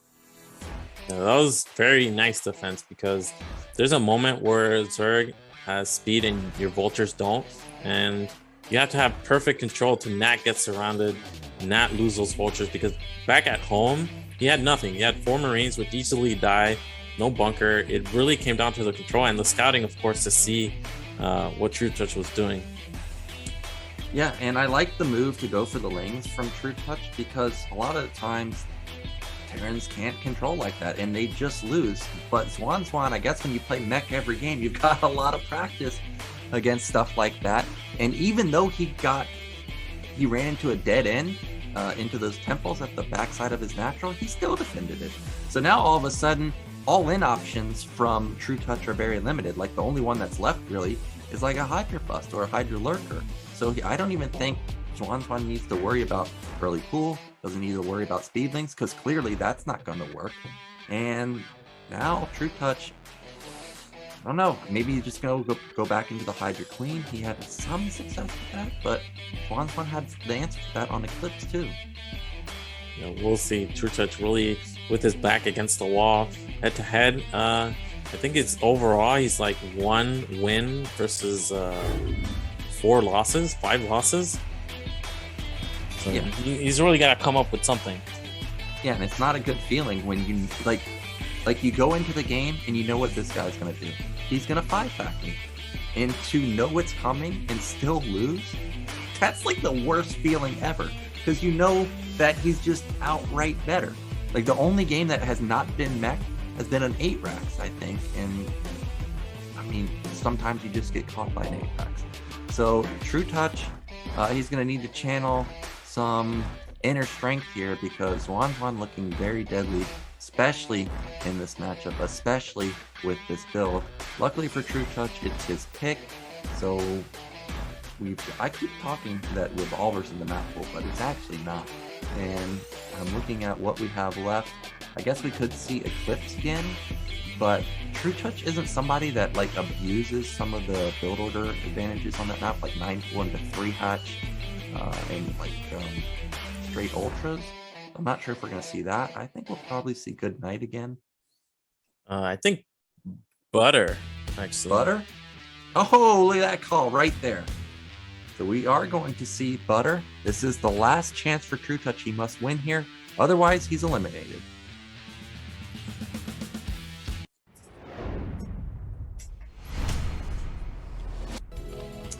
All right, in the top right, he needs your energy chat. It is trutaCz. In the bottom right, we have XuanXuan. 1 game away from the round of 8. This is where, well, trutaCz did win on Butter in their first matchup with the, what was it? The Hydra counter, and then cutting off reinforcements, and then the nice flank. Yeah, that was a slick move. And as I've stated, the secret to killing Mech is to just buy time to get critical mass or cut off reinforcements like that. I mean, that's the real ultimate move, but that's quite hard to do. Now we do see just standard depot, so again, no 8-Rax shenanigans. And meanwhile, trutaCz has his Overlord going, so for now, everything looks quite normal. Yeah, now we did see trutaCz go mass muta 1 game, but usually his response against Mech is to go 5-hatch Hydra with Queens to support. But when it's against a timing like that, it can be very tight, and we've seen him lose twice. And again, same barracks placement.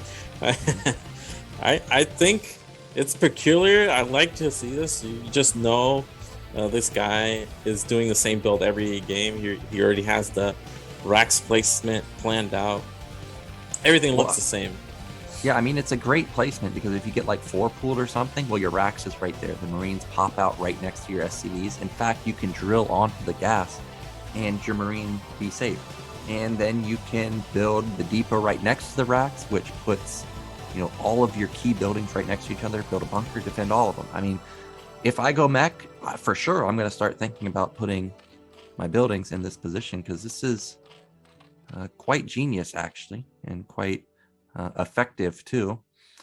Now, you pointed out that trutaCz likes to go Hydra follow-up. What do you think about going for the mass mutas? Like you also mentioned, like in the Monopoly game, remember he ran in with 1 muta, and then it kind of gives away like, okay, well, it's Hydras. Well, what if he sacks 1 muta and then just continues to go mutas? Like this guy's not scanning, so he's going to have no idea that's coming. So before I answer your question, I want to note that this is different opener from trutaCz. This was actually 13 pool, so it really delayed that pool, which against an 8 Rax is can be pretty bad. But because he's faced Mech almost every single game, he's taking the small risk to get a small economic boost in the early game. And well, the thing about muta is you can actually beat Goliath straight up if you have enough muta lists.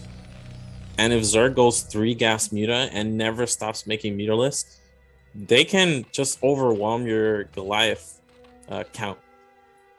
And something you can do is you go for that same fake or the muta scout, you sack it, Terran starts feeling confident. Okay, this is just Hydra follow-up, makes tanks, and every tank they make is not a Goliath. And it can get away from Terran pretty quickly in that scenario.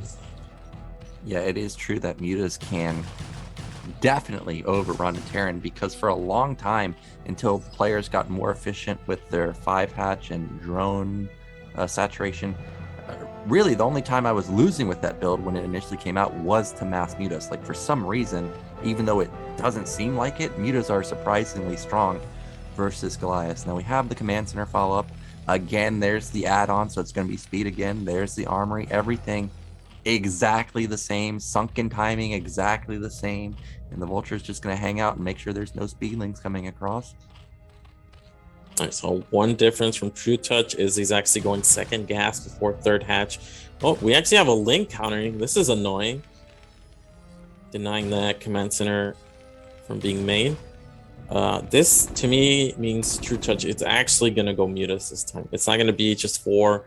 He's really going to go into I don't know, 7 to get SCVs and then just ramp up all the way to 11, get carapace or weapons upgrades, and there's a 3rd hatch as well. So very strong economy from trutaCz, and we're going to see mutalist this time around.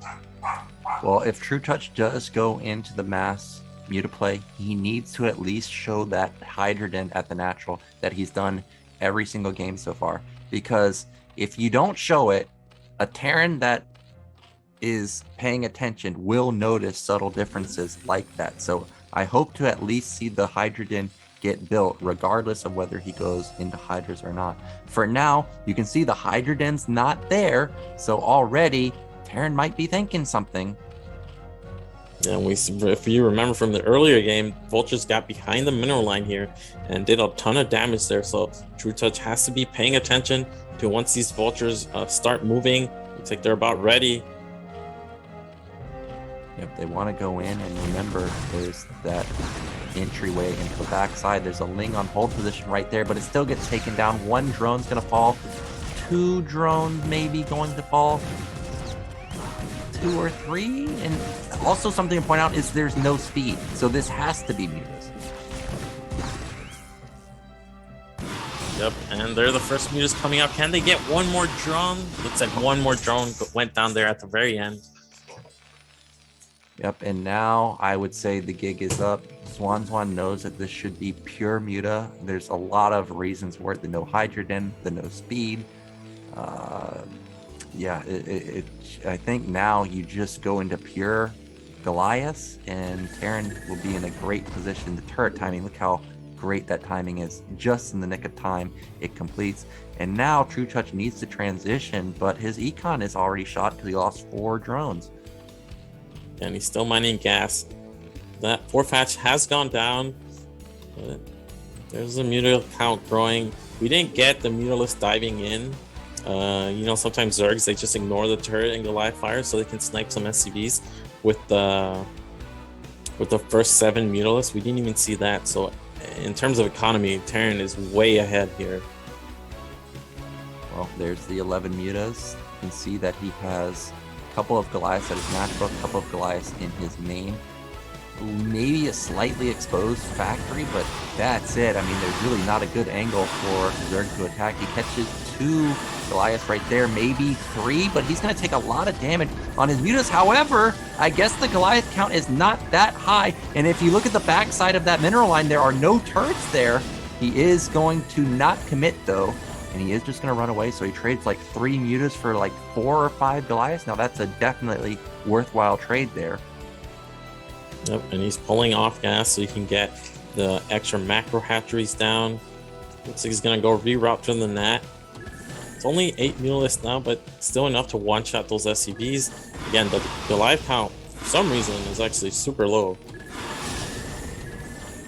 Yeah, I mean, he was only on 2 fact production for a long time, and now he's just now ramping into the 3rd and 4th factory.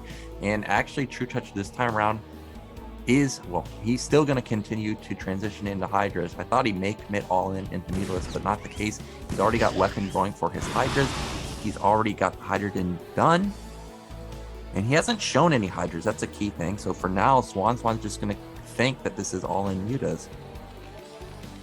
Although he is getting... Okay, I thought that was a bunker, but then I saw the floating barracks there. There's the +1 armor. The +1 armor is a little bit delayed here. And there's the +1 weapons for trutaCz. Not going carapace this time around. Third, I mean, the 3rd desperately needs to get saturated here. Ooh, this is a risky move out because he hasn't confirmed what Zerg is doing exactly. This is way too ambitious. In fact, even if trutaCz wasn't going Hydras here, if he built even like 5 more Mutalists, I think it beats this amount of Goliaths. Well, he's going to see the Goliaths. And even though he loses the Muta there, he's probably going to be thinking, thank you, dude, because this is a gift if Zwanzwan commits here.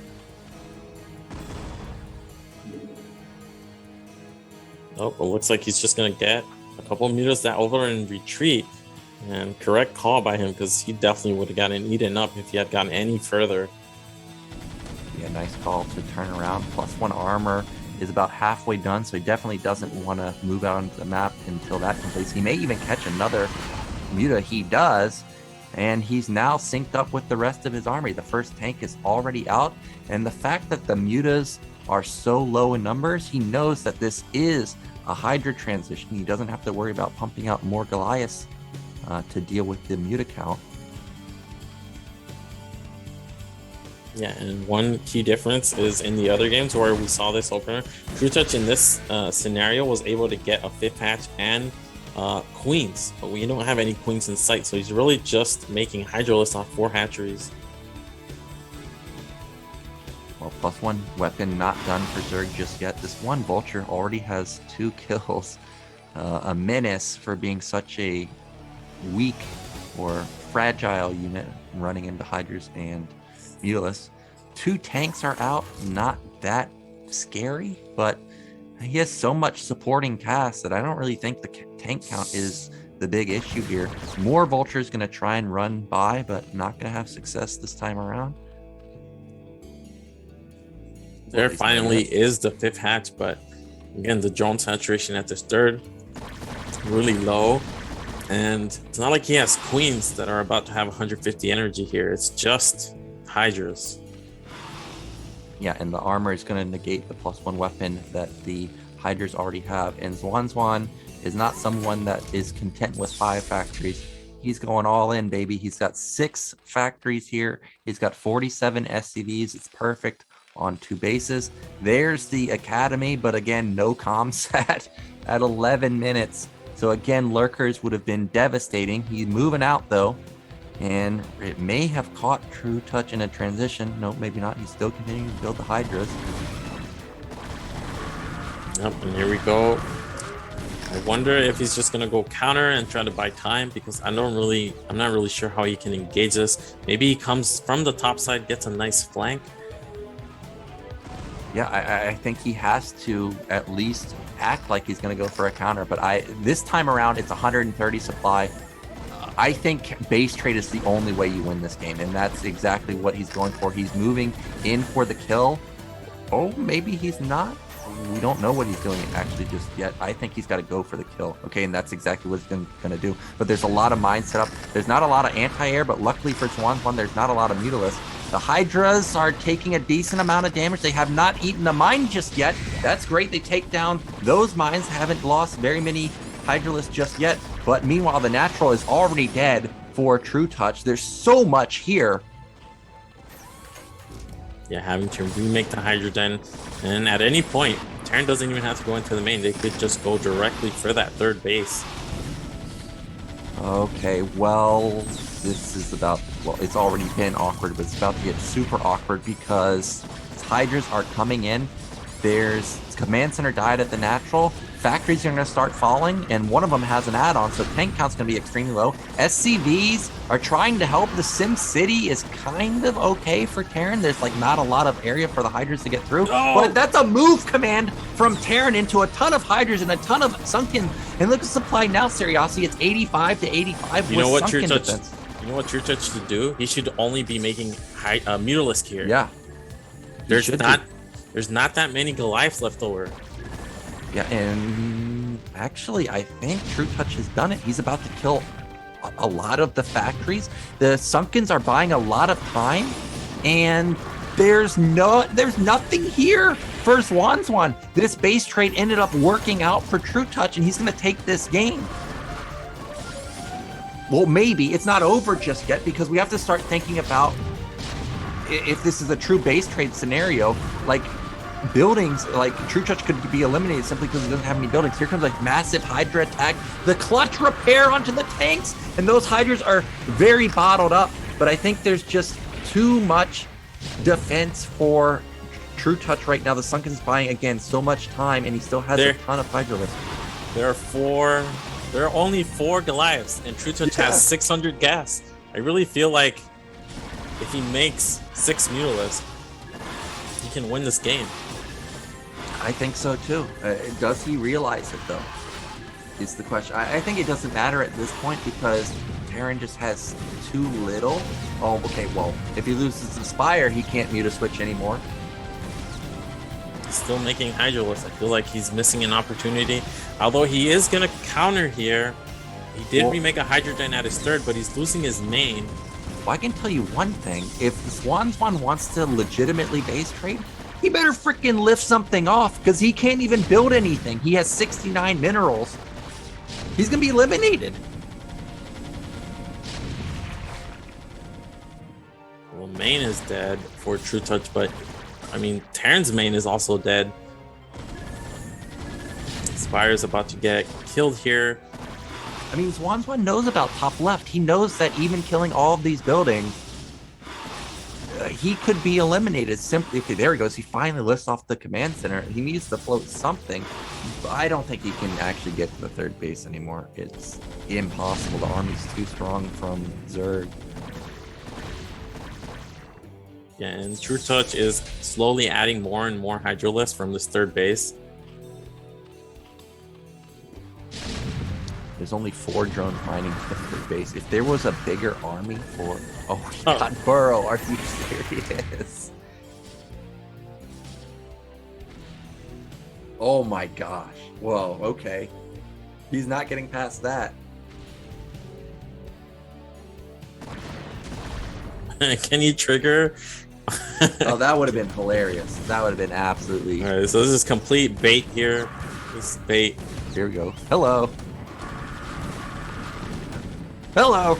And that's all she wrote. Goodbye, Terran.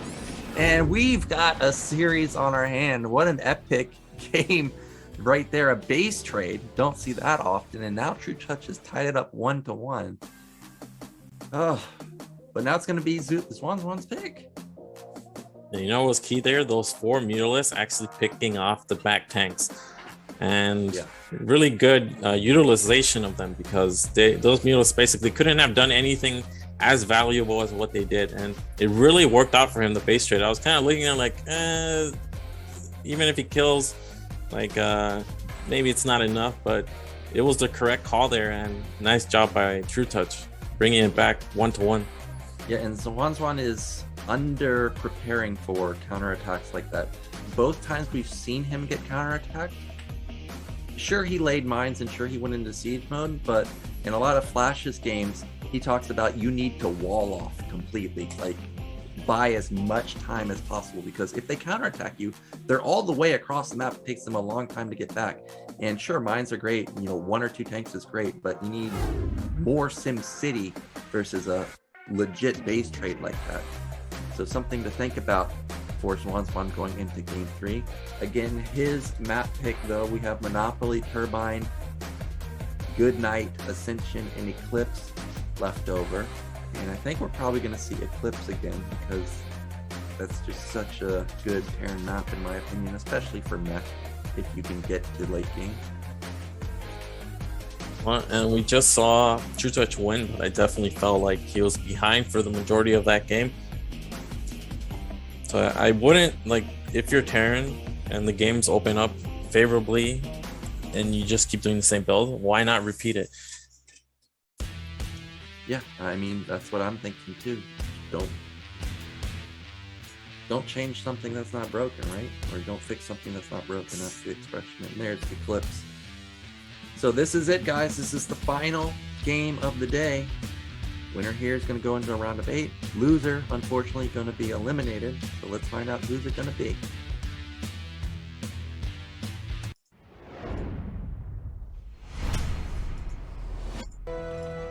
So in the top right, again, it is trutaCz. And in the bottom left, SwanXuan. Yeah, I'm looking at the groups A, B, C, D, and if we do have Zwanzwan eliminated, I was wondering, okay, well, does that mean Mihu's the only Chinese left over? Not the case, because China, all 5 of them made it into the round of 16. So we still got Kid, still got Zen, and still got Mihu representing China. So you Chinese fans out there, don't lose hope, even if Zwanzwan ends up falling here. Yeah, and I looked at the other groups as well, and Mihu definitely seems like a favorite to advance, but also Kid looked really strong in his group, so wouldn't be surprised if he advances as well. I don't think I saw the games with Kid because I was moving on my apartment when I was in Korea, but I'll take your word for it that Kid's a very strong player. We do have Overlord from trutaCz, no 9 pool, not going to be overpool either, and that means we're going to have another 12 hatch, and probably going to be that greedy 13 or 14 spawning pool like you pointed out last game. Yeah, trutaCz has been mixing it up this series. We did see the Link Flood in game 1. We saw the 13, or I should say the 13 drone, 13 pool, and then mutas instead of hydras. So doing different things, trying to figure out what works best, and it's the counter. The counter is the best avenue of attack against Mech. Well, both players sending out a relatively quick scout drone.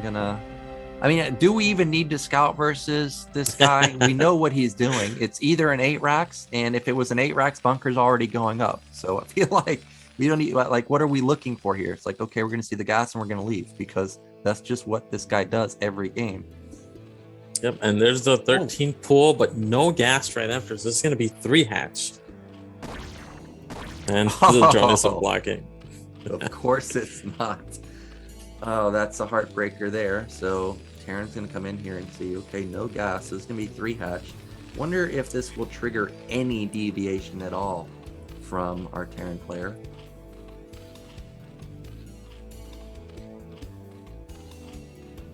Interesting, not using the 3rd hatch as part of the wall, just making it kind of hidden in the main. Though Terran definitely got sense of that.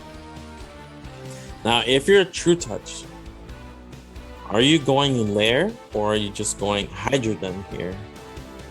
Yeah, you could go hydrogen. You have to think that this guy hasn't built a bunker often, right? Like we don't ever see that. He stays on one Marine the majority of the time. Straight Hydra bust could be fine. But because of how well Zwanzwan defended the mass sling, which I think is actually the hardest thing to stop, I am kind of on the fence about going for Hydra bust because it feels like probably Zwanzwan's an expert versus it.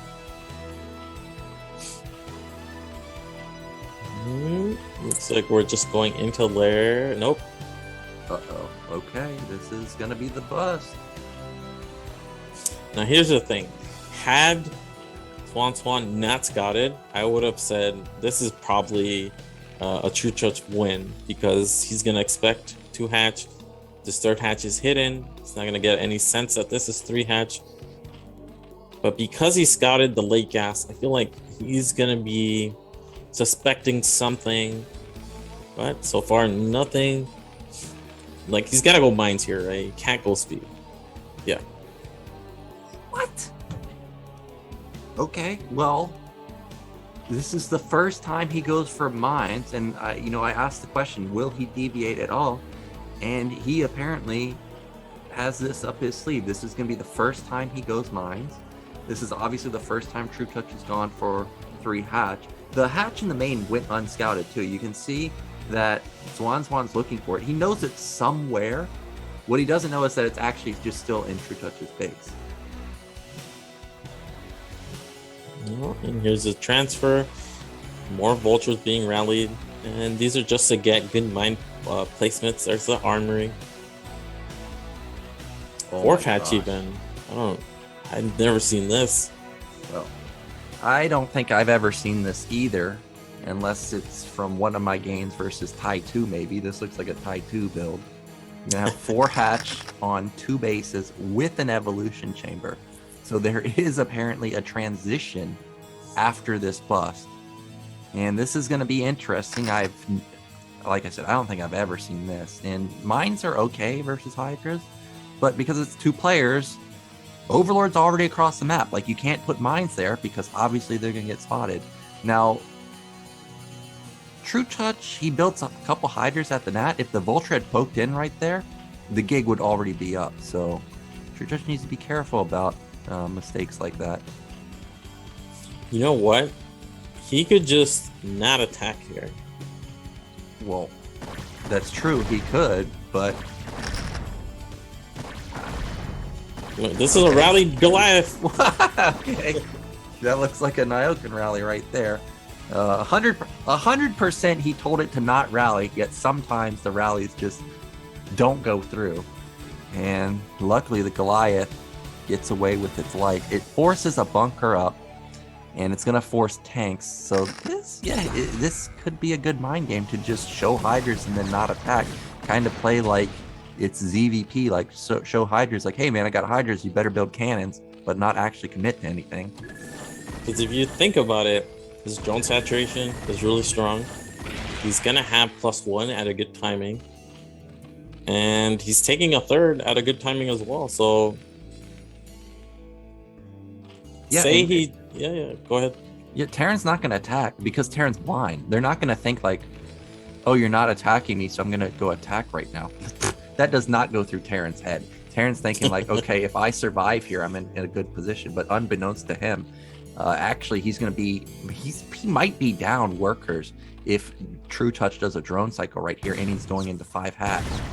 Yeah, these vultures are key. They will allow him some scouting information. He didn't get to Hydra somehow. 34 drones. If this is another drone cycle, this is absolutely massive economy here for Zerg.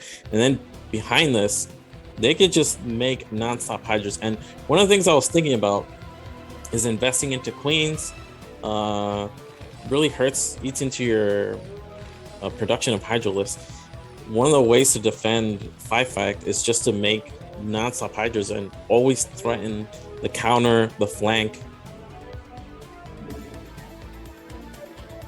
Well, double evolution chamber. Even. Whoa, double evolution chamber all the way. I don't really know how impactful the armor is going to be, and this move out from Zwanzwan. Well, I mean, he did confirm that there's at least Hydras on the ramp. you can guess that there's a Hydra there, but there are some big brain gamers out there where they just leave them there and there's actually nothing there and they're just all inning you. So for now, he supply blocks him, and I think maybe one more tank he may end up moving out, but the +1's already done for Zerg. And it's always a precarious position when you're completely in the dark like this. Again, I feel like once he scouted the 3-hatch, he could have, the 3-hatch Hydra, he could have played a little bit more defensively and gotten that academy. So really just to know if there's even a spire, if there's even how many hatcheries Zerg has. Well, for now, Zerg is just content hanging around on these high grounds and take favorable engagements. Academy halfway done. Another Vulture going to come in here and see if he can spot anything. For now, he doesn't see much. 33 drones to 51. I feel like trutaCz does need to mix in even like 3 or so drones that would really help him in case his mass Hydra attack ends up not being as effective as he anticipates. He's got the money for it. Queen's Nest coming in. He's gonna make queens. He's gonna make queens. He's banking up a lot of larva and minerals, and this is probably not the best time for it because Terran is gonna go move out within the next minute. Yeah, 10:15 is the go-to moment for Terran to move out, and you're starting queens at 10:15. Like I stated, you need 2 minutes to get that 100 energy. So, I mean, even the slowest person on Earth can push with Mech in 2 minutes for a victory versus what looked like, what was it, at least 6 queens? And we've got 6 tanks. We've got 1-1, a handful of Goliaths, a handful of Ultras, and this is a surprisingly, well, not surprisingly, this is a very strong attack. So, remember when trutaCz got the lair and then he didn't use anything from that lair tag? I felt like he was gonna go queens because then he would have the queens now. Here's the first big fight, but trutaCz not ready to engage there. Doesn't lose too many Hydras though. The weird thing is like, imagine if he had built 12 Hydras here instead of those queens. He had Hydras on the high ground right there versus tanks that were isolated. I think he could have won. And this time around, Zwanzwan did prepare for the wall. This is exactly what he needed to do to adapt. If you're going to push across the map, you must have a wall like this. And you need to run, trutaCz. You cannot commit to this. You're going to lose so much trying to get through. And this is going to trigger Zwanzwan to try and just push the natural. But remember, trutaCz still has a lot of units out on the map. He can still set up a massive flank. And there are some Sunkens to buy time for the queen energy. Yeah, it looks like he's just going to sack the natural, but if you don't get the natural from Terran, this is not going to work out the way it did last game. Oh my gosh, you need to evacuate those drones. You can't lose those drones. He has so many there, and they're taking a ton of damage. He only loses 5, but that puts him down at just 25 workers. There is a 30 worker gap though, so the army is, even though supply is massively ahead for Zwanzwan right now, army supply is pretty even since half of his, or some of his army is stuck back in his base, Zwanzwan base. And again, protoss or Terran can't really reinforce.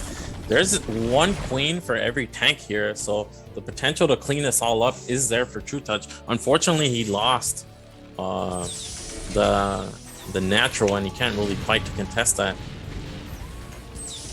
Well, he's in a killer position. Those Sunkens are in range of the tanks. And, okay, that mine does not connect, but it looks like trutaCz may have critical mass, may have the energy. Not just yet, needs about 10 more seconds.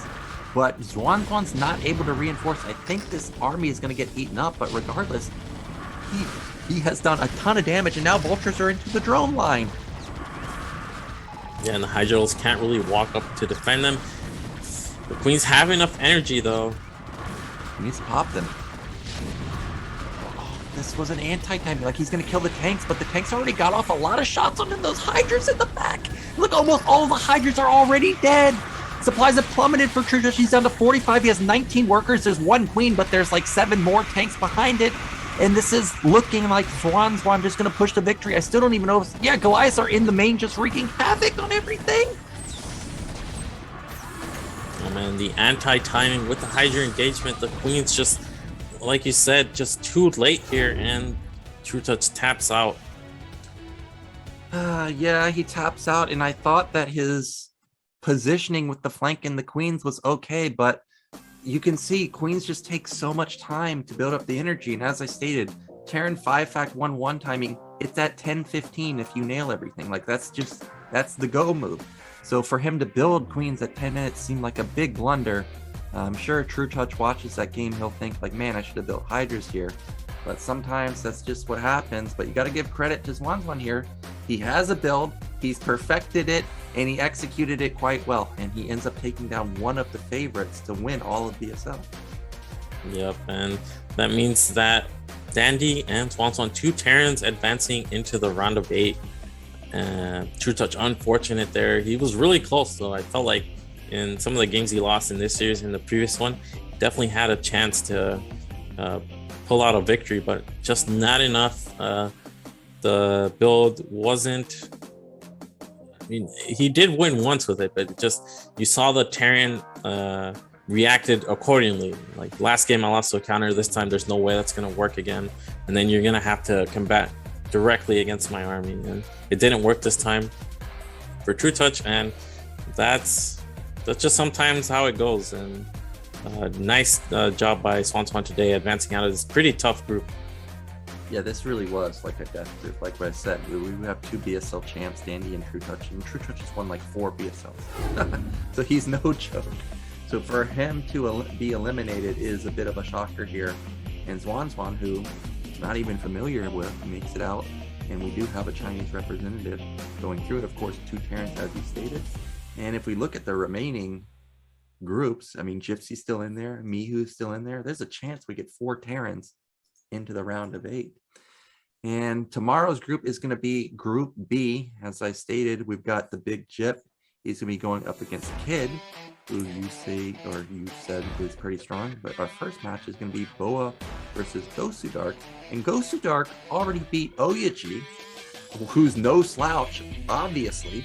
So Gosudark's looking primed to potentially get into, I think, his first round of 8 ever, if he can have a good showing here. I forgot to mention, but before the race wars on Thursday, Gosudark and Oya played their best of 3, and Gosudark managed to win 2-1. So pretty big upset, I would say, but very nicely played by Gosudark. And yeah, like you said, this could potentially be his first round of 8. Yeah, and Gosudark, he's clearly very good PvP. PvT, you have no idea what he's doing. And actually, I think a couple seasons ago, Gypsy played versus Gosudark, and he mentioned on Discord, he's like, that's not Gosudark.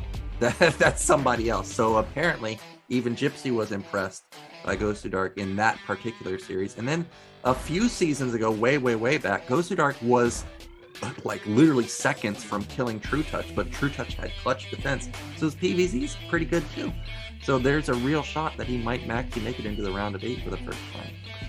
But that's going to wrap us up today, guys. Thank you so much for watching. Of course, we want to say thank you to all of our supporters, Esport Fund and Optima for being the main supporters of the BSL, and then our Patreon supporters at the $100 level, Star Lover, $50 level, Martin Harzmar, Striker, and Zero Sum. $30, Fizzardo, Cuz, and Tupacalypse, and at $20, Nicholas Schuler, Christian Eddington, LML, Ling and Pump, Niantic, and Pork. And then, of course, we have several $10 and below supporters. And remember, $10 support or above on Patreon means you get all of the replays from the BSL. You want to figure out how to master the 5-fact mech like Zwanzwan, definitely consider becoming a Patreon supporter. And that's it. Seriosity, do you have any final words before we go into, or before we send us off? Oh, and what is the Zero showing us? The race war from yesterday. Please follow on Trovo, Bombastic Starleague, where all the race war events will be casted. That's every Thursday and Friday for the next 5 weeks. So please tune in. We yesterday had a Team Protoss win. The Walk got a clean sweep after Terra beat Squaw in the first match. So please tune into that and follow, of course, lots of events coming up, and do it all for 0-0s here, organizing events. And Thursday through Sunday, we're going to have BSL events. So yeah, that's almost the entire week. Yeah, there's a ton of StarCraft action. You know, ASL is next week, and we've got Race Wars. We got obviously BSL on the weekend. Tons and tons of Broodwar action, and I'm sure people are looking at the Terran lineup and wondering, like, will we ever get Artosis? I can tell you, I've already messaged Artosis, and he said he would play in the near future. So look for that. We may see I almost said the real Dan, but I meant to say the old Dan make an appearance finally in the BSL. But that's it for Group A, guys. Group B is going to be tomorrow. I think me and Diggity are going to be casting that, so that'll be fun. And should be a very exciting group. So I will see you there. Yep, everyone tune in tomorrow, and great cast as always, Nyoken. You too, Seriosities. Always fun with you. All right.